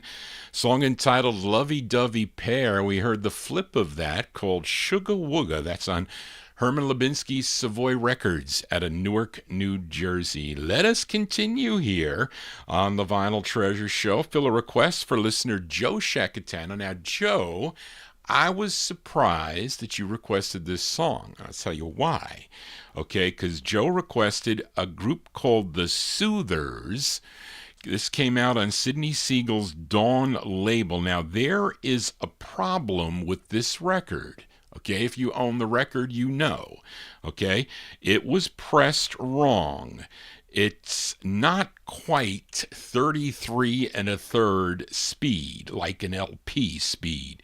I think it plays perfect at 39, but it definitely does not play at 45. So this is a 45, and if you bought this 45 or you saw this 45 out in the wild and bought it or whatever, it doesn't sound so good. It sounds like you're listening to David Seville and the Chipmunks. Now, I'm sure. Now, I don't know, Joe, if that is how it is on your MP3. So I don't know if that's the case. Maybe they slowed it down. But also, to make matters worse, when the stock copies of this record were issued, they mention on the label that the lead is Alexander Ames, that he is the lead singer. But that, in fact, is not real. Theron Hill is really the lead singer. This group is originally out of Detroit, Michigan, first recording as the Musketeers in early 1952, then as the Serenaders that recorded for the JVB, Coral, Red Robin, Deluxe, and Swingtime labels. Now, in October of 54, they recorded a song on the Venus label, and I don't know why they decided to change their name to the Royals, maybe because the Royals were popular in 1954, so they did that. The song was called Someday We'll Meet Again. Then in 1957, the master was in possession of Chuck Darwin. Now, Chuck Darwin, he was the A&R man for Sidney Siegel's Dawn label and also the manager of 1957 of the Royal Jokers, who the Serenaders became, the Royal Jokers. And that's how this song ended up on the Dawn label. But they messed up with the speed of it. So even if I play it on 33 speed, you'll see. But let's give a listen to how it would sound if you bought the record in the store and you came home and you put it on the turntable. This is what you heard. These are the Soothers. This release in January of 57 on Dawn Records. Someday We'll Meet Again. This is how it would sound. Someday we'll meet again. Someplace, somewhere, but when I can never be the same until we meet again. Will my waiting be in vain? Now, it's like you're listening to the Chipmunks, David Seville and the Chipmunks. Now, if you said, oh no, what did they do? Let's put it at 45, let's put it at 33 speed. So if you put it at 33 speed and a third, this is what it sounds like. Someday we'll meet again. Too slow. Someplace, somewhere, but when I can never be the same. So you see, you really got to play. I don't want to play with my equipment, but unfortunately, that's what happened with that record. So I was surprised, Joe, that you requested that, because it really should sound like this. This is the original that came out, in October of 1954 on the Venus label as by the Royal, and it has an introduction. They cut it off on this one, but this is the original, and this is how it really should sound with Theron Hill on lead. These are the Royals, aka the Serenaders, with Someday We'll Meet Again for Joe Shacatano.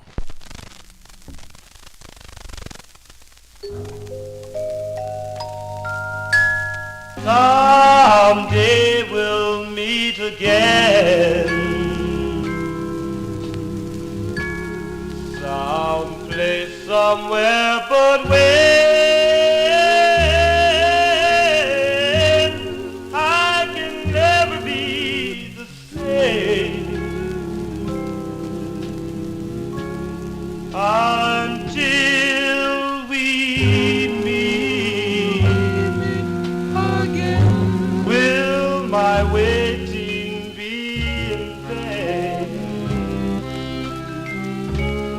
I love you when you're to blame. Will you please come back to me? And in this misery, why can't you see how much you mean to me?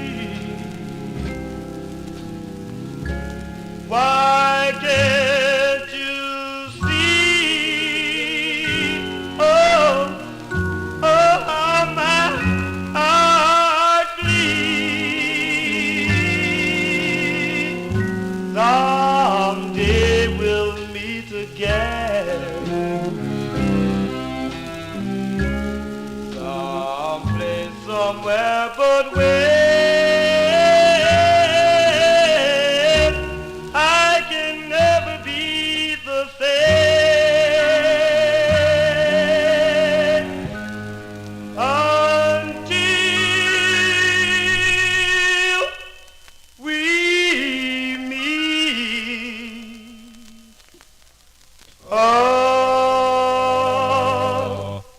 again.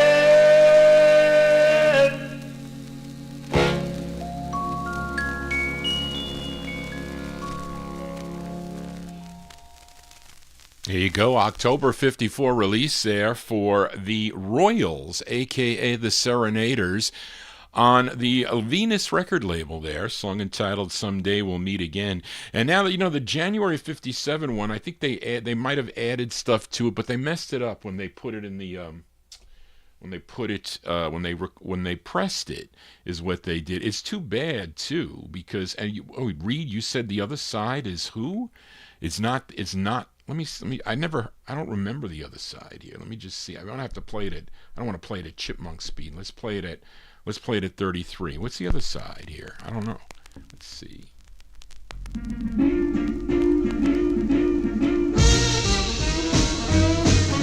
You're my baby, sweet baby. Don't need maybe. I mean really. Who is this?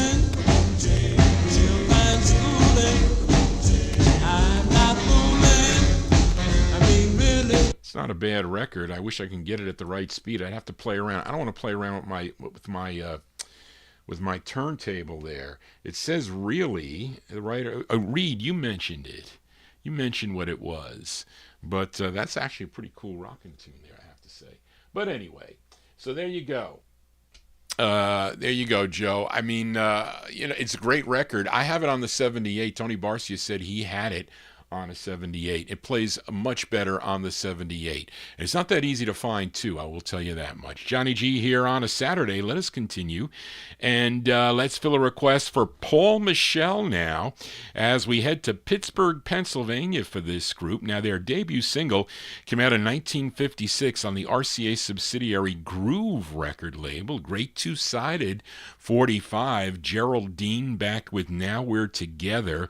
This was their follow-up, which came out on the RCA subsidiary Vic label. And the leads are duets, Leon Daniels and Anna Mae Johnson. I think they were a couple. I think they were married, if I'm not mistaken. Maybe I'm wrong, but they both get writer credit, and they were known as the El Vinos. Let's go to November of 1957. This is by request for Paul Michel, the El Vinos on the Vic label. It's called You Must Be True for Paul Michel.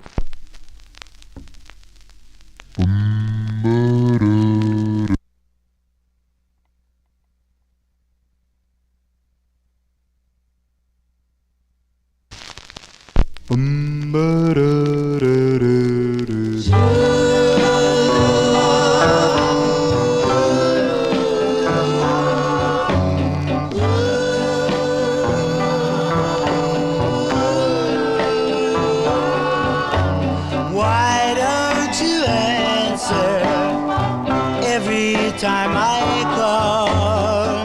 You never listen to me, no, not at all.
you go, out of Pittsburgh, Pennsylvania there, the sound of the Elvinos. That's Leon Daniels and Anna Mae Jackson, November 1957, released by request for Paul Michel.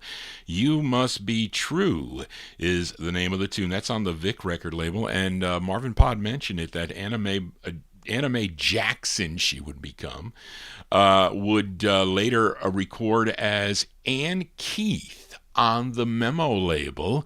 She does a great record called Lonely Girl.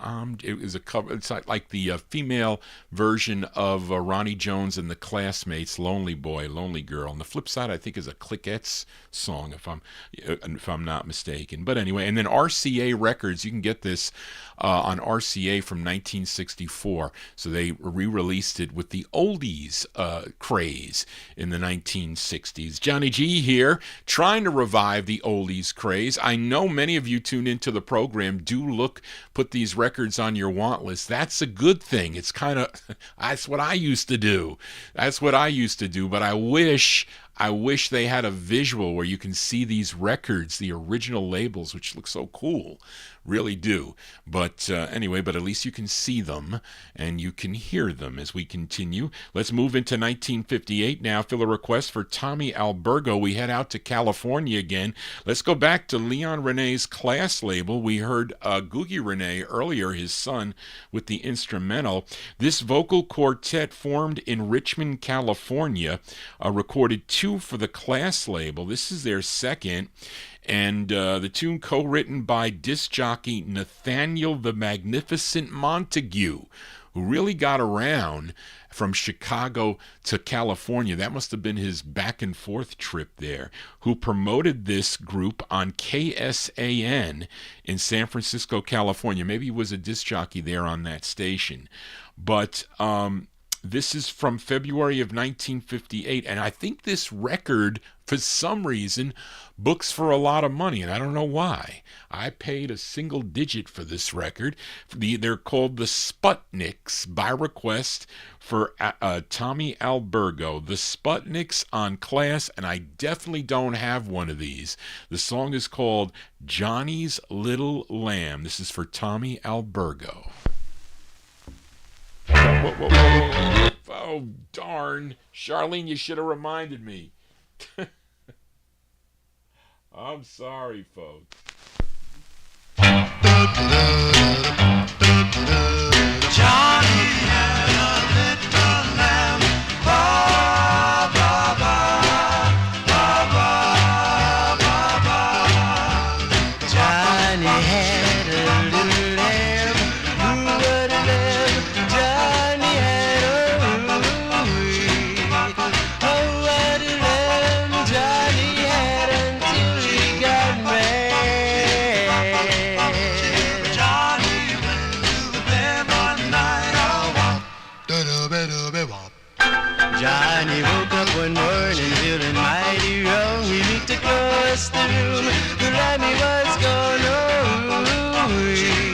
the lammy gone, far out.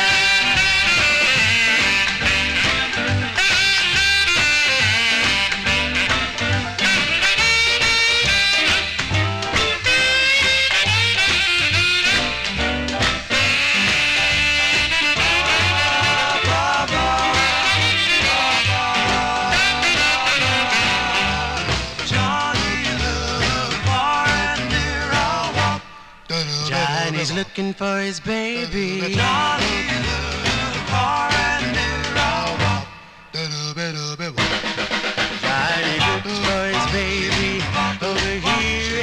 He looked over there. He looked everywhere. He said, come back, baby. Come back home. Don't you leave your daddy all alone. Come back, baby. Girl, don't you know? Hey, pretty baby, I love you so.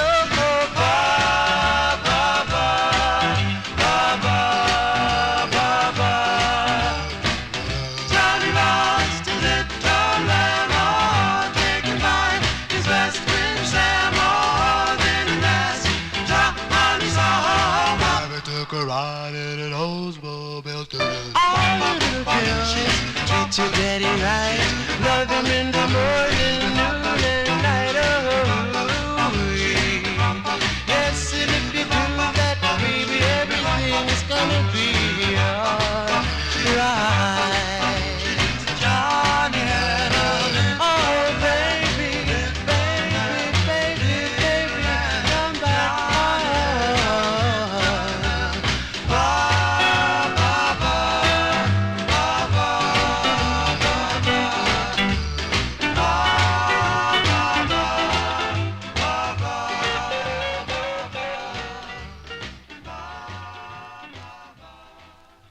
That's February of 58 release there for the Sputniks on the Class label. That's going out to listener Tommy Albergo. Johnny's Little Lamb. Now, they also recorded on the Ebb label as the Greats, and they also had releases as the Sputniks on the Pamar label. I have both of those releases on Pamar. Johnny G here in the 1958 block. Let's go to the Bronx, New York. This time, fill a request for listener Julian McCroy, this great girl group you all know, the Chantels. This is their third release on George Gallner's N record label. Tune written by George Gallner.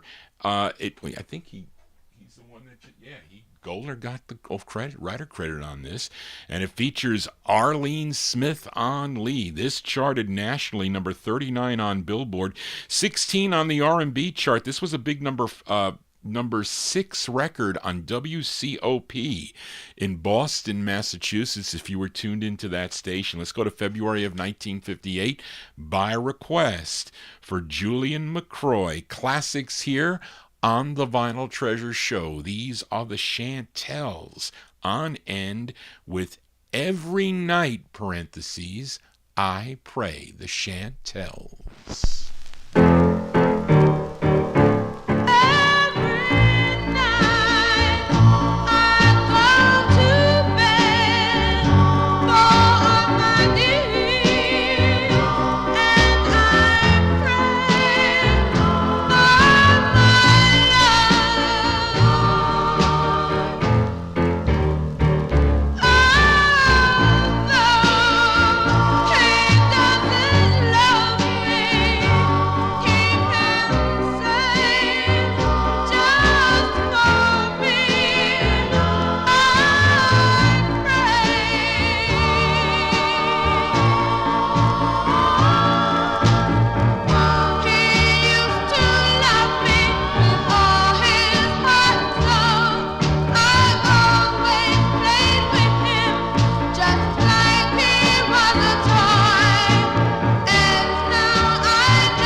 Sound of Arlene Smith and the Chantels here on the Vinyltreasure Show. That's February 1958 release by request for Julian McCroy, their third for N Records. Every Night, parentheses, I Pray. One of my two favorites by the group, the other one that I like is If You Try, is one that I like. And I have that on a 78 too. As we continue in the 1958 block, let's go back out to the West Coast now. Fill a request for listener Matey Campboy. This group is out of Sacramento, California. Now, the lead singer, he sang lead with the Cufflinks that recorded for the Dutone record label. And this group had releases on Spin It Records, Corsair, Soto Play, and this label, the Vega label, which was requested by Matey. It features Henry Houston on lead. He also co-wrote the tune. And I remember I bought this record from Mike Pecos in California when he was selling out his Motown records and his Group Harmony records from May of 1958 by request for Matey Campboy. Here are the Raindrops on Vega. It's called Dim Those Lights.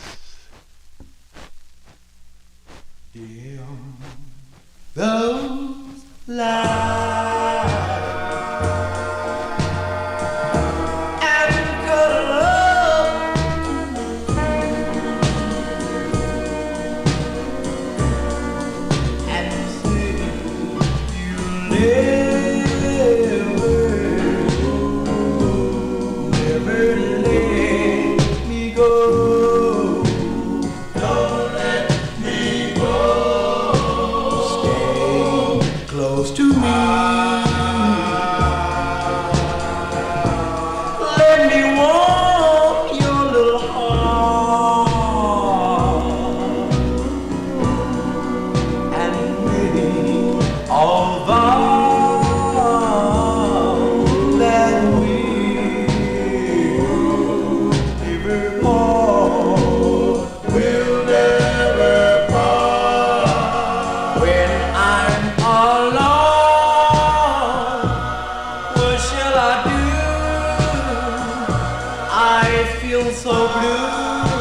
without you. Don't you know I love you so, and I'll never let you go.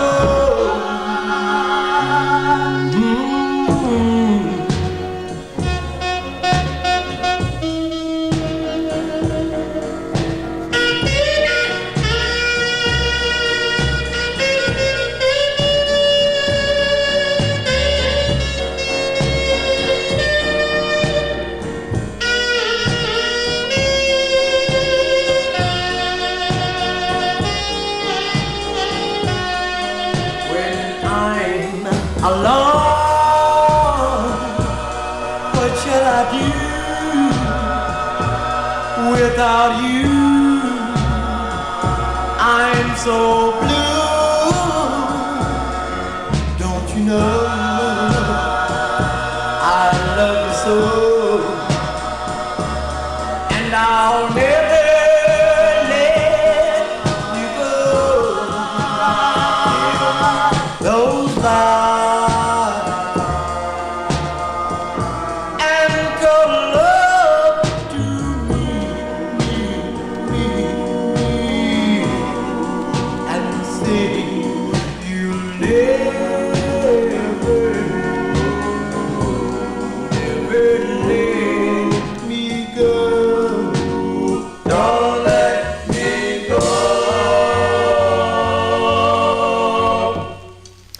That's Henry Houston on lead there with The Raindrops, May 1958 release. It's on the Vega record label out of California. Dim Those Lights. Yes, Tony Barcia says, oh, it sounds like the Valentines Don't Say Goodnight. That was recorded earlier. Yes, I'm sure that record inspired Henry Houston to write that tune. Now, you know, they're being backed up by the Foxes of Marrow Orchestra.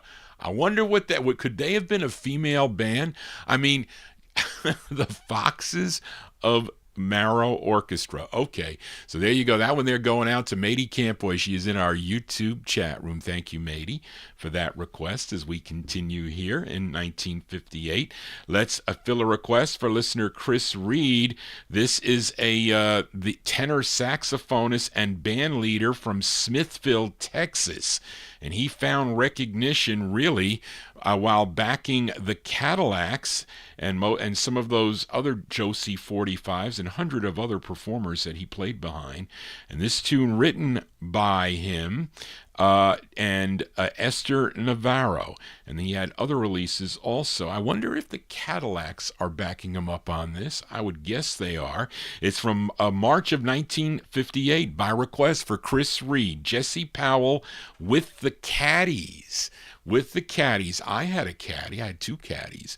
This is on the Josie label. It's called Ain't You Gonna for Chris Reed.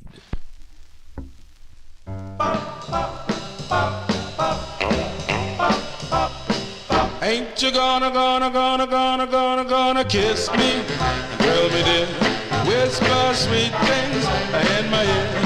Everything would be so really grand if you'd let me be your lover man. Ain't you gonna put your arms around me tight, love me while the moon is shining, big and bright, making me happy, sweetie pie. Yes, you're the apple of my eye. Well, I really, really want some real good loving, thrills, teasing, squeezing and hugging. Baby doll, you're so doggone sweet. Your loving knocks me right off my feet. Ain't you gonna kiss me? Girl, baby, whisper sweet things in my ear. Everything would be so really grand. You'd let me be your lover man.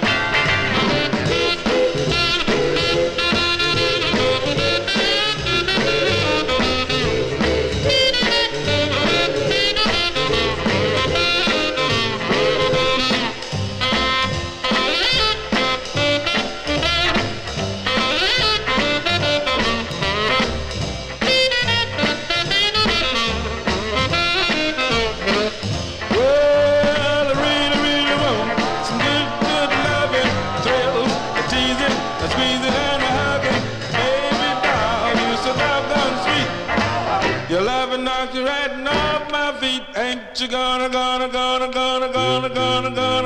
kiss me? Tell me, dear, whisper sweet things in my ear. Everything would be so really grand. You let me be your lover man. Ain't you gonna kiss me? Come on home. Oh yeah. There you go. By request for listener Chris Reed, that's Jesse Powell with the Caddies. So yes, Reed, I have to say, is one of those two Cadillac groups around this time, released in March of 1958. That's on Jerry Blaine's Josie record label. Ain't You Gonna is the name of the two. Now, he had earlier releases also that are quite good on Federal and some other labels. I have featured him on the Federal label here on the program. Johnny G here on a Saturday. If you're new to the program, please consider subscribing to my YouTube channel. Copyright Police were out on the... not this record, but not the Dim the Lights. They were out on the previous record. What was it? The Chantels. They did stick around for this one for a little bit, but they have since gone. But let us continue. And this is a request for Liam in Australia. And I don't have much info on this group. This is on the United Artists record label. They're called the Four Horsemen. And I think both sides are good on this record here. This is the ballad side. The writers are Scrappy Lee and Mark Davis. This is produced by Jack Lewis. This one released in July of 1958. This is on the United Artists record label for Liam in Australia. The Four Horsemen. The song is called My Heartbeat for Liam.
There you go. That's the Four Horsemen by request for Liam in Australia, July 58 release.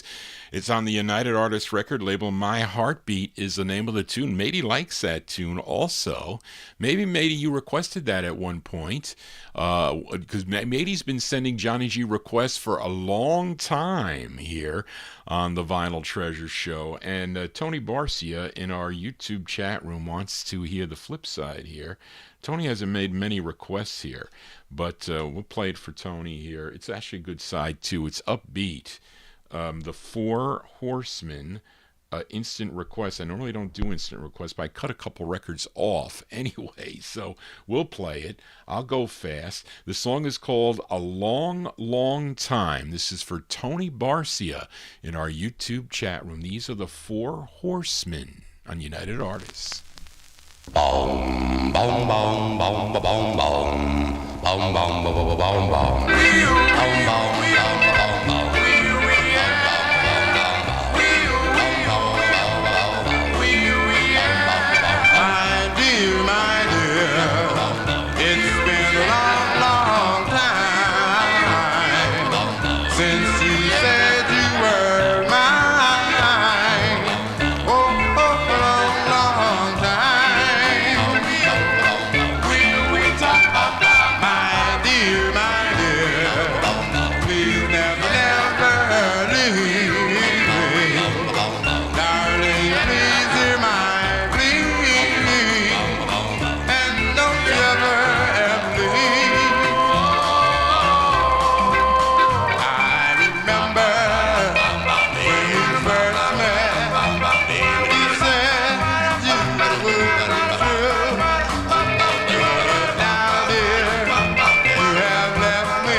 There you go. Instant requests here. Normally I don't do instant requests, but Tony Barcia is not often here on Saturday night. He's actually probably doing. Tony Barcia is a disc jockey, and I don't know what club it is, Tony. You should mention the club in the chat room there. I'll plug it on the air. But I don't do instant requests like this normally. I do it for the Soul Show. I do, but I did say it was a great two-sided 45, and it is. That's a great up tempo. So there you go. That's for Tony Barcia, July 1958. They're called the Four Horsemen. I always try to find information. So Charlene, we should try that. We should try that grok. Gr. There. So it was funny. Well, this is the Four Horsemen. It's called A Long, Long Time is the name of that. That's going out to Tony Barcia. So anyway, I mentioned I don't know if it was this. It might have been on the where did I play the it was a 78 show. I played a record. I forget who it was, but I looked up the writers on Discogs and they had the wrong information. So I said that, and I didn't look it up. I didn't use one of those AI things, but Indrajit sent me 2 links to, I think it's called Grog, Grog, I think, and then one other one. So he did something on Sonny Till and the Orioles. It seemed right, but it was talking about pre-war or something. But anyway, he asked it a question. What can you tell me about Johnny G's Vinyltreasure show? Something like that. And it went into this thing about that Johnny's passionate about music. They didn't say I was an amateur disc jockey, because I'm not. I'm only playing records here. I'm not a disc jockey per se. I'm just playing records and giving my experiences, which I think is a good thing to do. But anyway, it said Johnny G is passionate about music. You should check out his Relic Survey of 1958 or something like that. It was just weird. It was just odd, and I thought it was weird. So I said, Charlene, you should check it out. You should put your name in there and see what it can. I think we did try it for Charlene, and it didn't really come up with much, but for me it had a whole bunch of stuff. But anyway, I digress. Let us continue here. Let's fill a request for Oldies Fan, a.k.a. Joseph Smith, in our YouTube chat room. I get lots of requests for this group out of Los Angeles, California. Well, not this group, actually this song by the Coasters. This was their 10th release on the Atco label. This is a Lieber and Stoller pen tune, and it's the B-side of a big hit for the group. I dare not play it, of course. Along Came Jones, but I like this side better, I have to say. Oldies Fan. This is with Carl Gardner on lead and King Curtis is on sax. Let's go to May of 1958 by request for Oldies Fan, a.k.a. Joseph Smith, in our YouTube chat room. These are the Coasters. The Coasters on the Atco label. It's called That Is Rock and Roll for Oldies Fan. In the beginning, there were nothing but rocks. Then somebody invented the wheel, and things just began to roll. Did you ever hear a tenor sax swinging like a rusty axe, humping like a frog down in a hollow log? Baby, that is rock and roll. Did you ever hear a guitar twang? Jing it, jang. Ever hear those strings doing crazy things? Baby, that is rock and roll. That ain't no freight train that you hear rolling down the railroad tracks. That's a country born piano man playing in between the cracks. You say that music's for the birds. You can't understand the words. Well, honey, if you did, you really blow your lid. Oh, baby, that is rock and roll.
Johnny G getting caught here. I have to line this up. This next record, slightly off center, and it bothers me. But there you go. B-sides here on the Vinyl Treasure Show. That one there from May of 1959. If I said 58, I couldn't see it. It's May 59 release. That's the flip side of Along Came Jones by the Coasters by request for a Joseph Smith, a.k.a. Oldies fan in our YouTube chat room. Carl Gardner on lead. That is Rock and Roll is the name of the tune. Let's move into, well, we are in the year 1959. Let's fill a request for listener Gordy Freeman in our YouTube chat room as we head back out. We stay out in Los Angeles, California for this group, which included former Robbins bass Bobby Nunn, former Coasters member Leon Hughes, and 3 members of the West Coast Turbans / Sharp Tones, that being Billy Brown,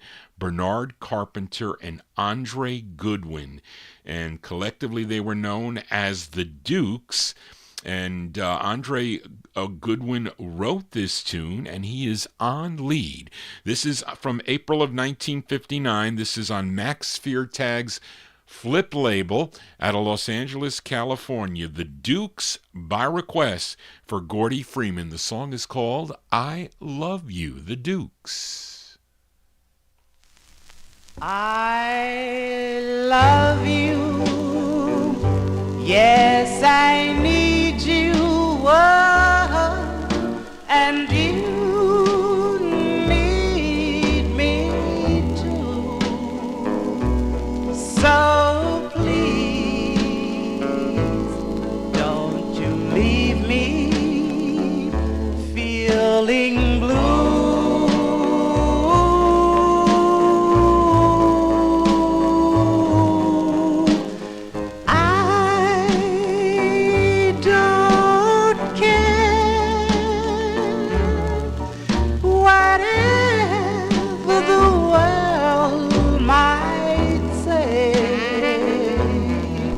About our feeling this way.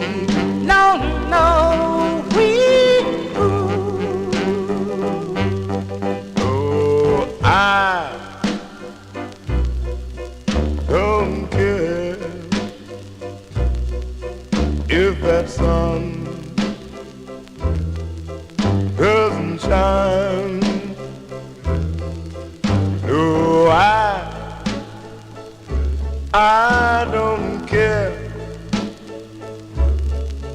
just as long as you're mine.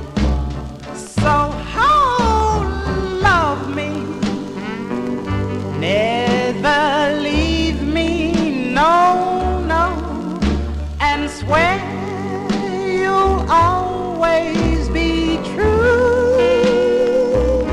For I can't help, no, I can't help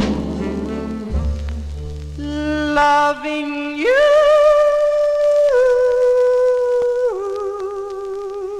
Can't help loving you. Yeah, that's a great tune there by the Dukes. The Dukes from April 1959 by request for listener Gordy Freeman. That's Andre Goodwin on lead, and that's on the Flip record label. I Love You is the name of the tune. Now, there are 2 other Duke groups not related to this group. They're the Dukes from Oklahoma that recorded for Imperial, and I think the other group recorded for Specialty. I think they were from Columbus, Ohio, or I got it backwards, something like that. But anyway, Johnny G here on a Saturday as we continue. We are in the year 1959. Let's fill a request for UK listener East End Mark Himphin, who has been a longtime listener to this program going back to the 2000s, and this great group out of Newark, New Jersey. Their debut single was their biggest hit, first released on B. Caslin's Mascot label. Song that you all know called Book of Love would get picked up, or I guess B. Caslin would cut a deal with Leonard Chess to release it nationally on his Argo record label. They distributed that nationally, and also did the same thing with the Pastels records too, like Been So Long. But they did the same thing with this group. The Monotones had 4 releases on the Argo record label. Now, Mark requested their 4th release, and this is probably the hardest one to find. I remember when Greg Surik sold me this record many, many moons ago. These are the Monotones with Charles Patrick on lead from July of 1959, and maybe their best tune. No, they do. You Never Loved Me is a great record too. I guess their best up-tempo in my opinion, but this is for East End Mark, the Monotones on Argo. It's called Fools Will Be Fools, from Mark. Fools will be fools, that's why they fall in love. Fools will be fools, they never obey the rules. No wonder they are fools, that's why they fall in love. Fools will be fools, that's why they fall in love. Fools always say, I think I'll take a chance on this game of romance. That's why they fall in love. Fools will be fools, that's why they fall in love. Love is gone through heart and soul. Love is gone through young and old. Love is played by fools like me. So why don't you open your eyes and see that fools lose their minds and fill their hearts with shame in this old-fashioned game. This game we know has love.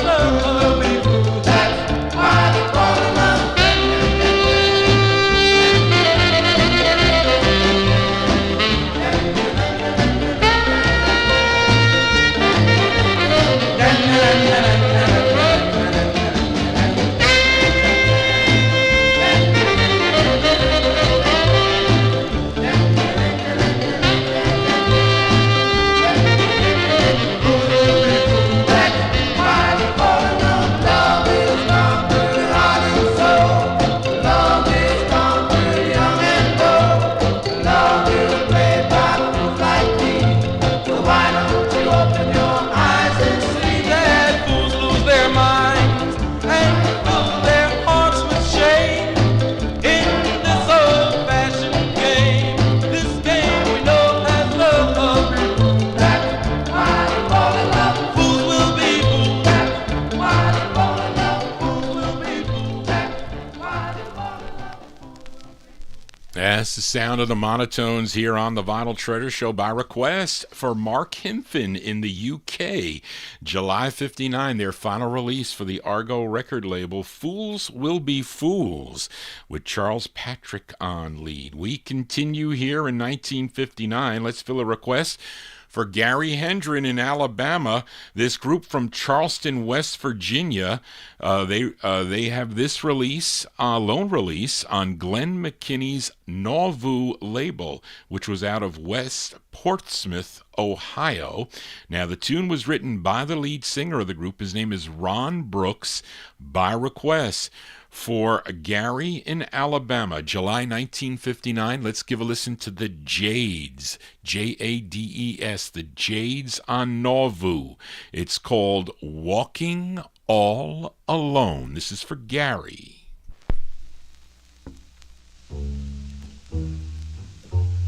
Walking, walking, walking all alone. Yes, I'm walking, walking, walking all alone. I'm walking all alone, wondering where you are, looking up above, searching for a star, my darling, my darling, darling, I'm still in love with you.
There you go. By request for listener Gary Hendren in Alabama. That's a July 59 release for a group called the Jades.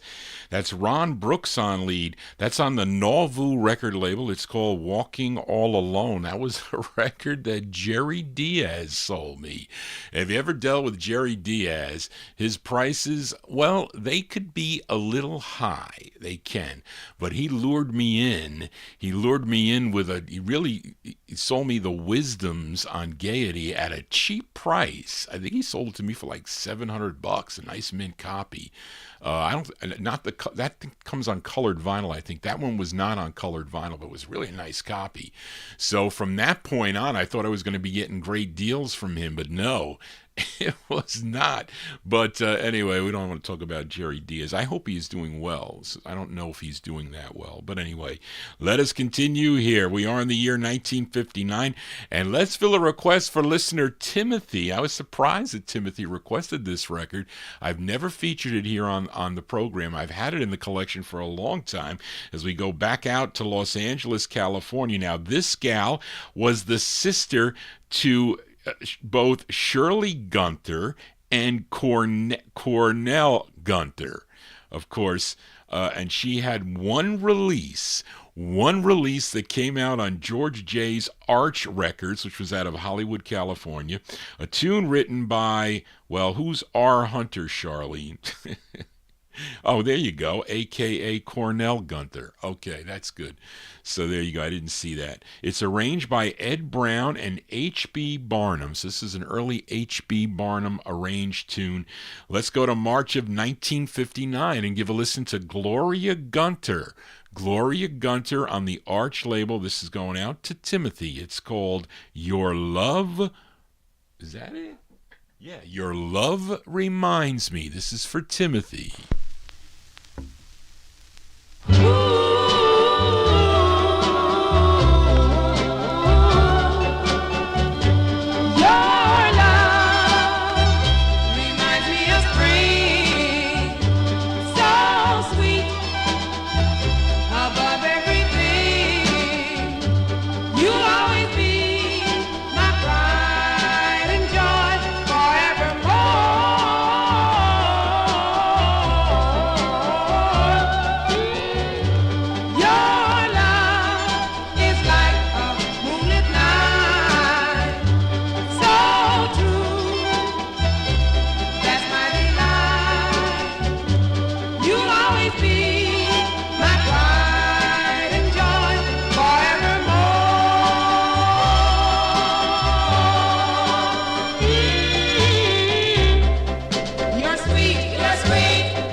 There you go. That's going out to Timothy in our YouTube chat room. That is the sister to Cornell Gunter and also the sister to Shirley Gunter. Her name is Gloria Gunter. Her only release from March of 1959 on the Arch label, Your Love Reminds Me. A pretty nice tune. First time play here on the Vinyltreasure show.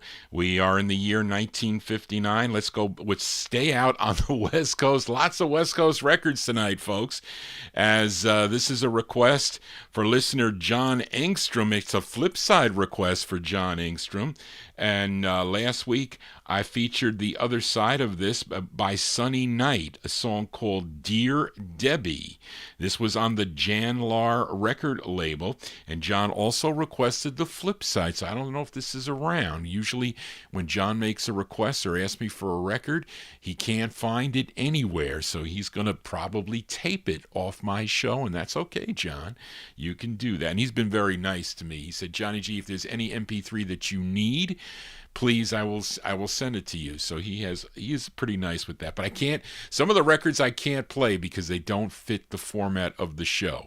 But anyway, but let's flip over Dear Debbie by Sunny Night. Of course, he had a big hit in 56 called, or his hit was called Confidential. Came out on the Vita. Also, you may own it on the Dot label. But this is on Janlar. Not an easy record to find, from July 59, Sunny Night. It's called Touch of Love for John Engstrom.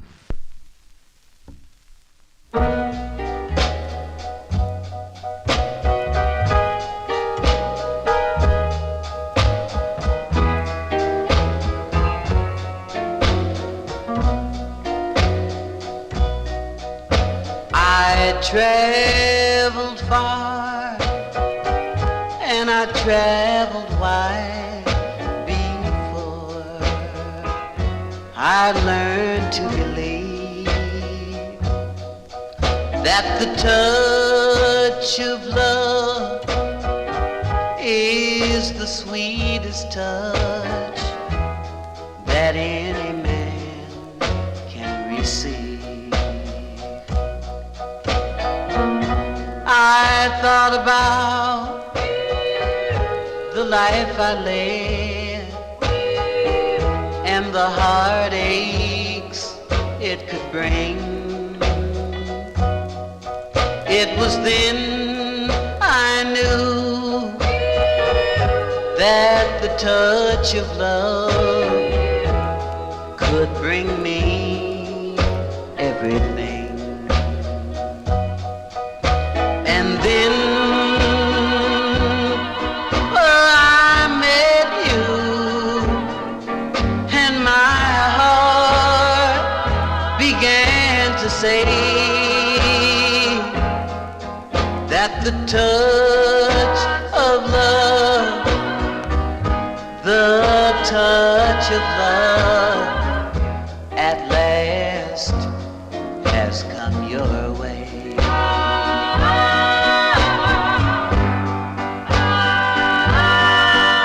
And then, oh, I met you, and my heart began to say that the touch of love, oh yes, the touch of love at last has come your way.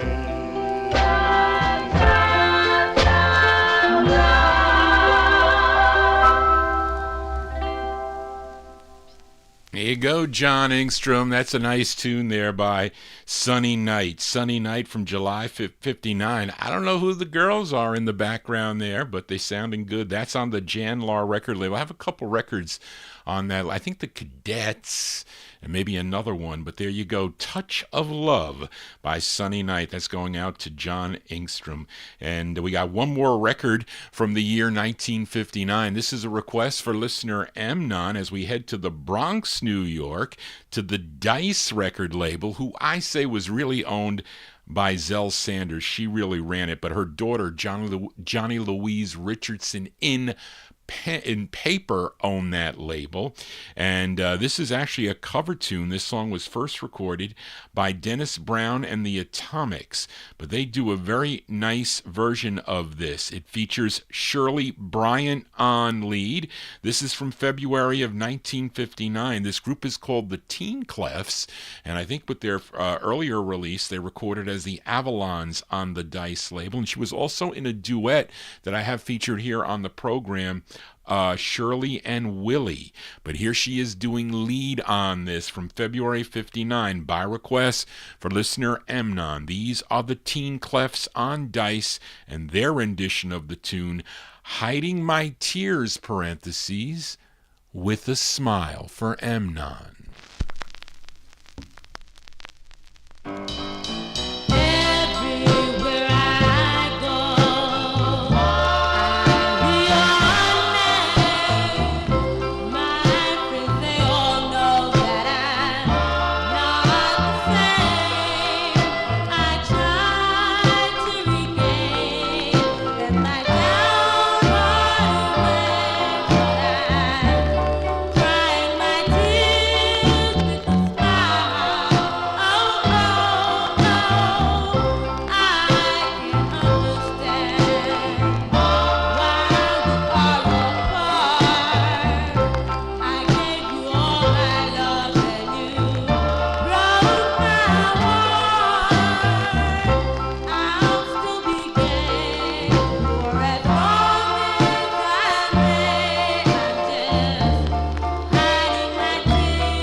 There you go, by request for listener Amnon there. Those are the Teen Clefs. The Teen Clefs from February 1959 on the Dice record label out of the Bronx, New York.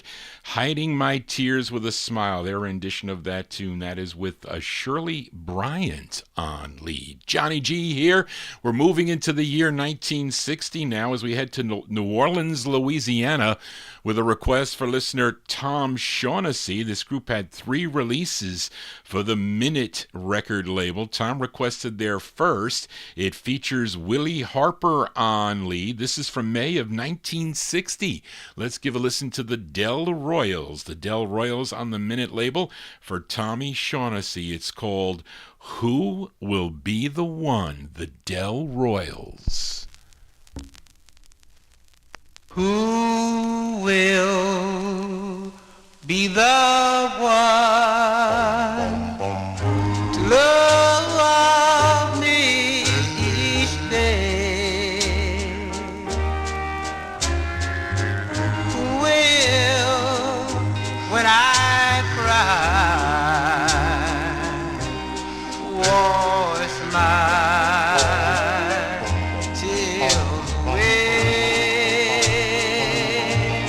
Who will be the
go. That one there by request for listener Tom Shaughnessy in Florida. Those are the Del Royals. That's their first of three for the Minute label from May 1960. Who Will Be the One is the name of that tune. That's Willie Harper on lead. Of course, he would go on to have a successful solo career in the later 60s. So anyway, let us continue. Let's move into 1961 now with a request for Gary McLinden in our YouTube chat room as we go to this label out of Gardenia, California. It's called the Pennant record label, and the only release for this group, they're called Dave and the Stereos. Now, the tune written by the lead singer of the group, his name is Dave Hairston. This is from June of 1961 for Gary McLinden. Dave and the Stereos on the Pennant label. It's called Romeo. This is for Gary.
As June 1961 release there for Dave and the Stereos by request for Gary McLinden in our YouTube chat room. That's Dave Hairston on lead. He wrote that tune. That's on the Pennant label. Song entitled Romeo. I haven't played that in a long time. That's a cool record. Remember buying that on the cheap. We are in the year 1961. Let's fill a request for Timothy. Another one, Timothy. I'm surprised that you found this, although maybe not surprised because you listen to a lot of good tunes on the Vinyl Treasure show. For this group that first recorded as the Spinners in May of 1961 on the Liberty label, they would change their name to the Chord Spinners, and they had this release on Liberty, written by Belford Hendricks, Clyde Otis, produced by Clyde Otis, and arranged by Belford Hendricks. It's a cover tune. This was first recorded by Johnny Mathis in 1958 on the Columbia label. Let's go to September of 1961 by request for Timothy. These are the Chord Spinners on Liberty. The song is called Call Me.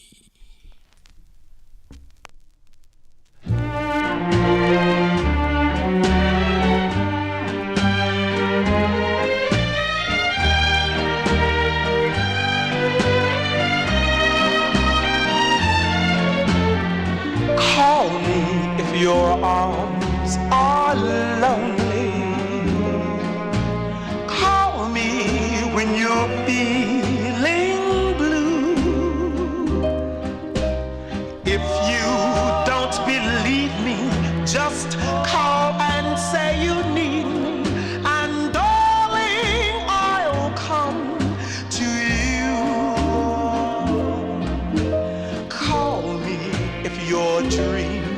should tumble,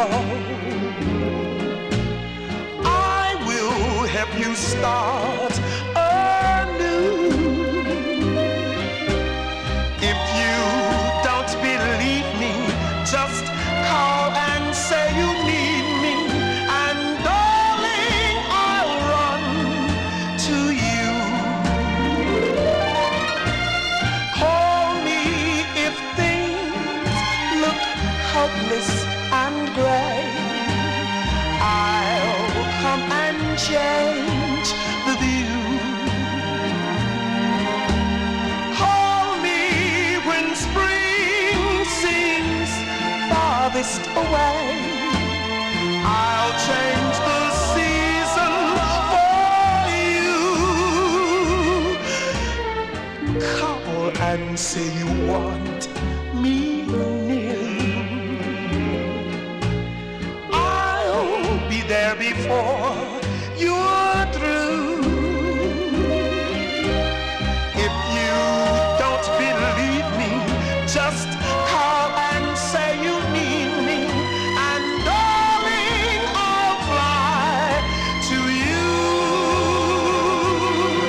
And darling, I'll fly to you.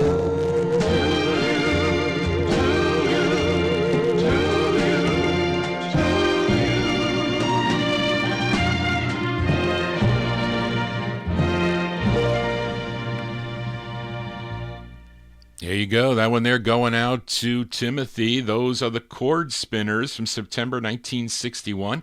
It's on the Liberty record banner. Call Me is the name of the tune. You can call Johnny G by sending me an email at vinyltreasures@aol.com. If you have a request, you can send it to me for either of the shows. I can't promise you on the 78 show because I don't know what I own on 78. I find it as I go. But let us continue here. We move into 1962 and we stay out in Los Angeles, California. Lots of Los Angeles records, a lot of California records tonight. This is a request for Adrian Viterbo in our YouTube chat room. He requested the Hollywood Saxons, and this released in November of 1962. I'm featuring it on the first label, which was Elf Records. This would get picked up by Hunter Hancock on his and put it out on his Swinging record label in 1964. The song written by the lead singer Stan Beverly. The other members of this group were Maudie Giles, Joe Lewis, Charles Taggart, Nathan Wilson. This is by request for Adrian, November 62, the Hollywood Saxons. I'm featuring it on the Elf label, the first press. The song is called It's You. This is for Adrian.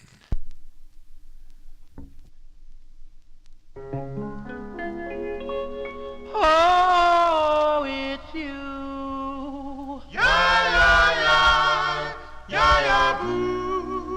That I love so much, it's you, it's you. That I long to touch my heart. Is in your hands.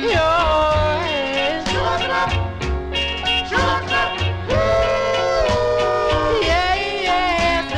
you. That I long to kiss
Yeah, Sounds of California here on the Vinyl Treasure Show. Nice one there by request for listener Adrian Viterbo. Those are the Hollywood Saxons.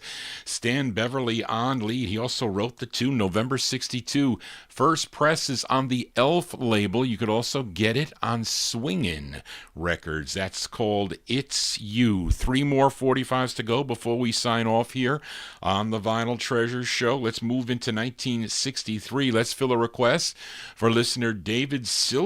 This group formed by 2 former members of the Flamingos. They were Nate Nelson and Terry Johnson. They were called the Star Glows, and this came out on the Atco record label. It features Nate Nelson on lead from June 63 by request for David Silberg. They were called the Star Glows.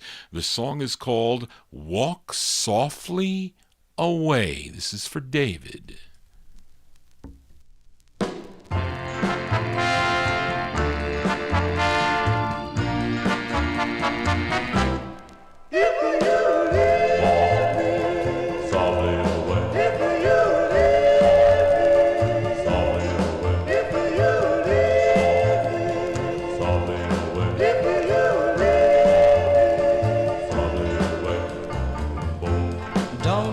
My hand, no, don't speak my name. If you are leaving me, don't fan the flame. If we are through, I beg of you, walk softly away.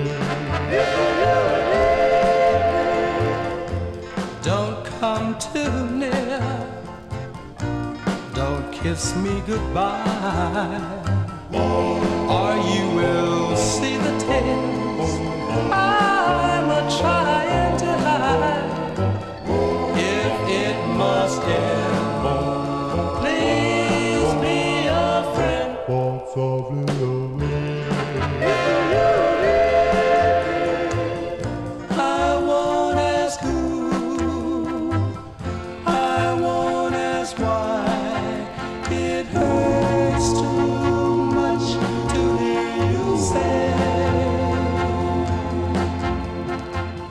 just like the wind and the rose are just slips away.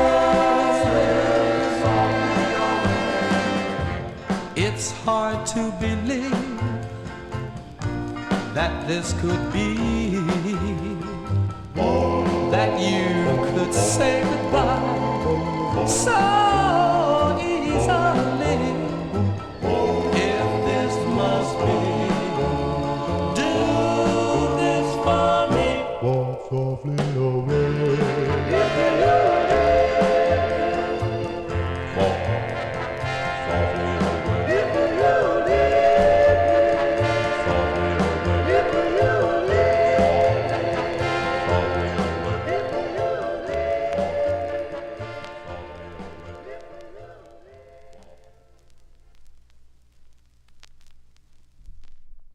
Johnny G getting caught here. There you go. I like that record a lot, David. That's a great request. Thank you for requesting that. I haven't played it in a while. That's June 63. That's Nate Nelson on lead with the Star Glows. By request for David Silberg. It's on the Atco record label. Walk Softly Away is the name of the tune. Johnny G gonna walk softly away after the next 2 records, so 2 more 45s to go before we sign off here on the Vinyl Treasure Show. Let's fill a request now for Jim Lampley in Texas as we head to Brooklyn, New York for this group. They were called the Charmers. Now, the lead singer on this is Inez Williams, and there were 4 other members that were from the Van Dykes. So this is kind of a group, an offshoot of the Van Dykes that recorded for the Spring label and also recorded on King Records as the Temptations and also as the Van Dykes. This tune written by Barry Abbott and Hal Beckett. It's their second of 3 on the Laurie label, and this is from June of 1963 by request for Jim Lampley in Texas. These are the Charmers with Inez Williams on lead. The song is called I Cried for Jim.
Go, June 1963 release there for the Charmers. The Charmers on the Laurie record label. Song entitled I Cried. That is for Jim Lampley in Texas. Bill Obe, was that one of the ones that was in the Krupp, in that Krupp warehouse down in Texas? Mine is a Laurie vinyl promo. I bet you have one too, I would say. Well, that's going to do it for Johnny G and the Vinyl Treasure Show. Don't look surprised, Joe Shakatan. I got in under 12:30, but that's what I really want to do. But anyway, so thank you all for tuning into the program tonight. I hope you enjoyed the show. And if you are new to this program, please consider subscribing to my YouTube channel. And you can send me an email at vinyltreasures@aol.com. There's other methods too. Some of my listeners, they post on my Johnny G Vinyl Treasures wall on YouTube. Other people message me on Facebook, and others call me on the phone, or you can just, sometimes Ronnie Sherman, if I see him at a record show, he gives me it on a piece of paper. He gives me his request, so that's pretty cool. I understand today there was the Allentown record show. Anybody in my chat room go to the Allentown record show today and pick up some good records? I always used to find great stuff at Allentown. I had to go there with lots of cash, though, although my checks were good because I had a good I still have a good reputation, I do, for the checks. But anyway, so thank you all for being here. Thank you, Charlene, for all your help, even with your situation. But anyway, thank you, Charlene, for that. And I will be back next Saturday night again here for more of your requests on the Vinyl Treasure Show. I don't know what's happening in the studio. I'm waiting on the company to get in touch with me to discuss possible renovations here to upgrade the studio, because I even though it does sound good, somebody mentioned it. Was it Jimmy B? Somebody mentioned it sounded good on the Roku speakers, but I can't monitor the show that well, and I need to get Bill Olb up here because he's working on I think he's ready for a show. So I need to get these studios up and running. So that'll be, because he's not going to be able to hear the music well, and because it's not, I have to put, and I only have one set of headphones. So anyway, so I will be working on that. I will keep you abreast of how things happen. So thank you. So we're going to close the show tonight with a request for Tommy Albergo. This was the hardest record for me to find by this group on the Lumtone label. It took me a long time, and then to find out that it's styrene. I hate styrene 45s, but anyway, Spence was able to get me this record. This is a request for Tommy Albergo. Back out to Los Angeles to Lummy Fowler's Lumtone record label for the upfronts.